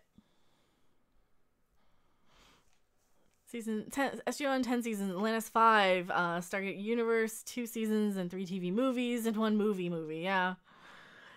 Well, what was the 3rd TV movie? Because I know they have Arc of Truth and Continuum. What was the 3rd one? I don't know. Well, that is that's disc 5 of season 1. I think that's all I have the energy for today, because I do need to take a nap, and I need to make sure that I don't, like, overstream on top of other people. It looks like Odin's movie blog is live, so if you guys want to hop over, they're watching Spaceballs tonight. There's a third movie. I have the other two. I didn't know there was a third movie for Stargate. I thought there was only two. Some laughter. Has his agent got him a better gig? Well, we got through the whole disc. Yes, we did. And we only have 2 episodes next time, and we might do 3 because of the premiere for the next season. We might hop into season 2. He's the hothead in the group. As may the force be with you. So Odin is doing a Spaceballs watch party. If you guys want to hop over there, let me pull him up on screen here for you guys. Let me pull him up, and actually let me adjust and close out everything I need to close out. Also, before I do that, I'm gonna promote my you guys see how Chris Persia in chat has his name green and he's got a badge? There is a way to do that. And you want to go to, that is not the right one. If you guys do want to help support the channel and want to help us unlock emojis, before I send you over there, I gotta go to gaming. We have to go to YouTube Gaming to do it. Gaming, not H, gaming.youtube.com. So we gotta go to gaming, and you gotta find me in gaming. So I'm gonna pull it up on screen here for you guys on my other display capture. So you wanna go to gaming.youtube.com, and you wanna find me in your channel subscriptions. You'll hit subscription, but I'm going to hit my channel so you guys can see that. And there is a little join button right here. So you hit that, and it is $4.99 a month. I just need one more sponsor or member or whatever, joiner, to be able to unlock custom emojis. And I really, really want to have custom emojis because I think it'd be an awesome sort of thing that not any of the other sort of YouTube channels have right now who didn't come over from gaming. So like Geeks and Gamers doesn't have them, even though they have 80,000 subs, or World Class. And I want to have this, I want to have the emojis unlocked really soon. So you just click the little join button, and that's how you do it, and it automatically charges you. And I will give you a link here. And obviously you guys never have to, but I just do want to promote that because I really want emojis. And just clicking on the video and clicking the thumbs up button is enough. Obviously there's absolutely no obligation or any of that stuff. Comb the Sand Planet. I know, Comb the Sand Planet. Are we able to use the emojis? You will be if you are a sponsor. I don't know about other people in chat. I don't know if it's like sponsor only emojis, but it is something that you guys will be able to use. And what type of emojis do we want? Like I have no idea what type of emojis you guys would want too. I'm thinking some sort of log for when we're talking about planks of wood. I'm thinking we're thinking about that. So I don't know, but I'm fortunate enough to have been grandfathered into the whole gaming thing from YouTube. So hopefully we can get that. Mikey Spock. I don't know if I can have Mikey Spock's face that's copyrighted, but we can have like a plank of wood that we can just say is Mikey Spock. We could definitely have that, or a log, because she's like such a wooden. Welcome, Pen Farm Girl is a new member. Thank you so much. Oh, I really appreciate that, Pen Farm Girl. And you will get a pop-up. Mecha Random brought me here. Well, no, I'm gonna give you the link over there for Odin's thing. We're still here. Damn it, I missed it all. I'm so sorry. 6 scale combat. That's the macaroni for facial features. Macaroni eyes, a plank of wood with macaroni. Well, it's gonna show up really small in the chat, like an emoji. That is Mary Ashby. Oh, thank you so much. You guys are amazing. You guys are amazing. I really appreciate that. And yeah, we'll be able to use it. So tell me, what emojis do you guys want? The first one I'm thinking of is going to be the plank of wood one. That is the first one. But yeah, your name also shows up in green now, and you have a picture of my kitty cat as your badge. And for every month you get a different tier also, so we can add other tiers. And it's kind of like Twitch, how you can unlock different versions of the kitty cat too, for how many. Okay, I joined. Thank you so much. I really appreciate it, you guys. And I never want to like pressure anybody into like donating anything, because I mean, we're here to have fun on these, but I want to have something special and unique, and having those emojis absolutely are going to be like super important. I'm gonna get those uploaded probably tonight or tomorrow. I need to get remonetized so I can get in on this. Yes, absolutely. And subscribe to Captain April, too. I donate good vibes. Absolutely. Just being here, clicking on the video, hanging out, chatting. Chatting helps. The thumbs up button helps. Gotta support the B5 watch party. And yeah, maybe we need to do something B5 related. I don't know. Because we do so much Babylon5 stuff. I need to go in and see how many emojis I can unlock, too. I know I can at least get 1 or 2. So Twitch makes me nervous and twitchy, but go for it. Well, no, this is kind of like what I have on Twitch. That would be awesome. Yeah, let me see which ones I can do, because I know it's in my creator studio how many I can do. And sharing the streams helps, promoting it on Twitter, sharing, yeah, it just really, really helps. Better fire up Twitter. Let me see, it's in my community settings. It's in my emojis. Channel memberships. So we have the memberships. How do I, oh yeah, loyalty badges, custom emojis. So yeah, you can have different tiers as well for your loyalty badge. Let me go over here. So you see we have all of our people here, and your name is here. So after 1 month, the 1 month badge, I guess, is this first one. In 2 months, we can have a different badge for 2 months. We can have different badges for each month, so different versions of it. 6 months, 1 year, and 2 years. So we can have different levels for that, and we can have custom emojis. How many can I unlock? Upload my first emoji. I don't know how many I can unlock, but you know, you can have like little hearts, you can have candies, you can have cookies. We already have cookies, but I just looked into it. You can't pay by PayPal. Oh, I'm sorry. That's all right. That's all right. Don't worry about it. It's that Google thing. That's how it goes. Unleash the emojis. So like this person has like the little different hearts and stuff. Or they have like little oh man, they have like, she has like little a little potion thing. I need something for my mecha something, I guess. I need something for my mechanical something. But anyway, I'm going to send you all over to Odin's movie blog. But thank you guys so much. And remember, to join the channel, you have to go in through YouTube Gaming over here. And you hit the little join button, which really sucks that we have to go through YouTube Gaming. But yeah, we're gonna wrap up the thing. This is my first stream in over a year. Well, thank you for being here. Thank you so much. A mecha emoji. We do need a mecha emoji. We absolutely will need a mecha emoji. We will need a mecha emoji. Do not send me anywhere. Oh yeah, I know. Well, for like a mecha emoji, what we want? I don't want my face on it. Maybe like a version of me. Maybe like a red-haired robot or something like that. I know they're gonna be small. Like the one girl has like a potion bottle or something. Don't let these suckers tempt you. Robot head with red hair. Yes. Yeah. Something like that. A red-haired robot. Something like that. And I don't think we use them on other channels. So we need to try and get a Doomcock to that, because then we can have custom Doomcock emojis and custom Harvey emojis. Stuff like that. like a robot. The female robots of Futurama. Yes. Absolutely.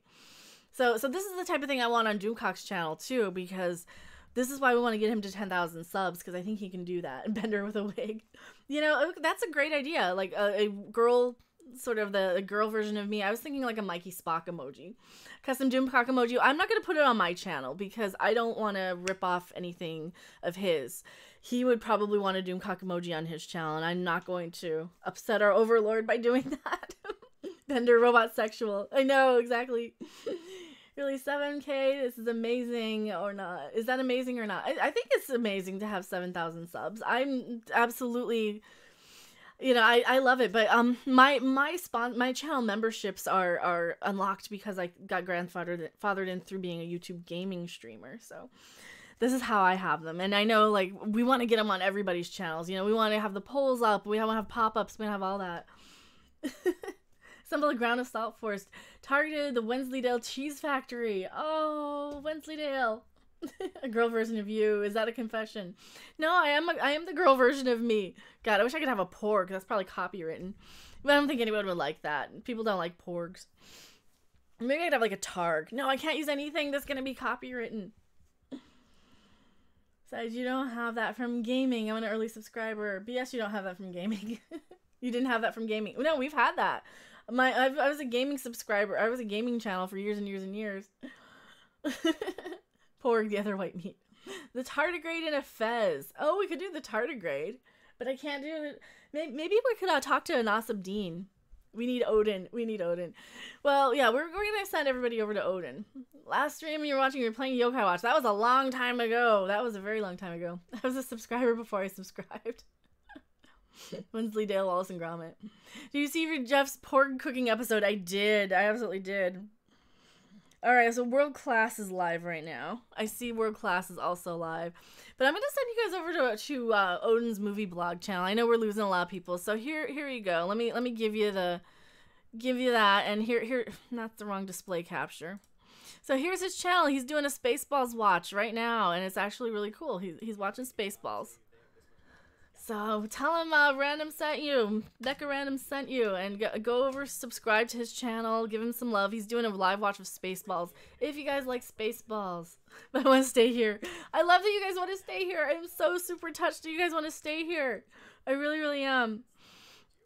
I really am super touched, but oh man, my throat's going. Have you decided a name for your mecha minions? I don't want to call you guys minions. I was thinking mecha maniacs or mechanoids. Mecha minions is good too. Which do you guys think? Which one do you guys think? Mecha maniacs, mecha minions. I mean, I could probably put a poll in too, but we have lost like half the people. Okay, go to World Class. Maybe they unbanned me. I like mecha maniacs. You guys like mecha maniacs or mechanoids? Mecha maniacs or mechanoids? I like mechamaniacs. I like mechanoids. I like them both. Mechamechs.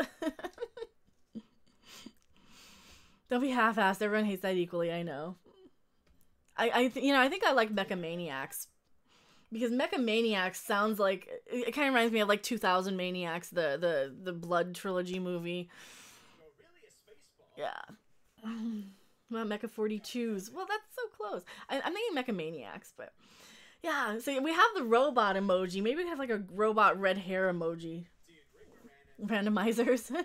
It's time for the Mechamaniacs. And they're crazy to the max. See, that's why I like it. It's like Animaniacs, only it's Mechamaniacs. And I'm a huge Animaniacs fan.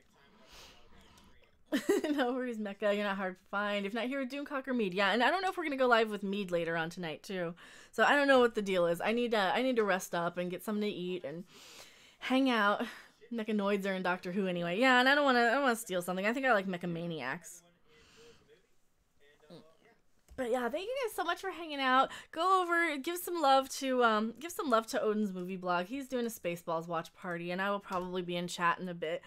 Thank you guys so much for hanging out, and thank you so much for doing the channel membership. I really, really appreciate it. I'm gonna get another version of my badge for like a loyalty badge. Maybe have like different outlines for the loyalty badge, and we'll work on a robot with red hair. You guys seem to want that. But thank you guys so much, and I will see you guys on the next live stream.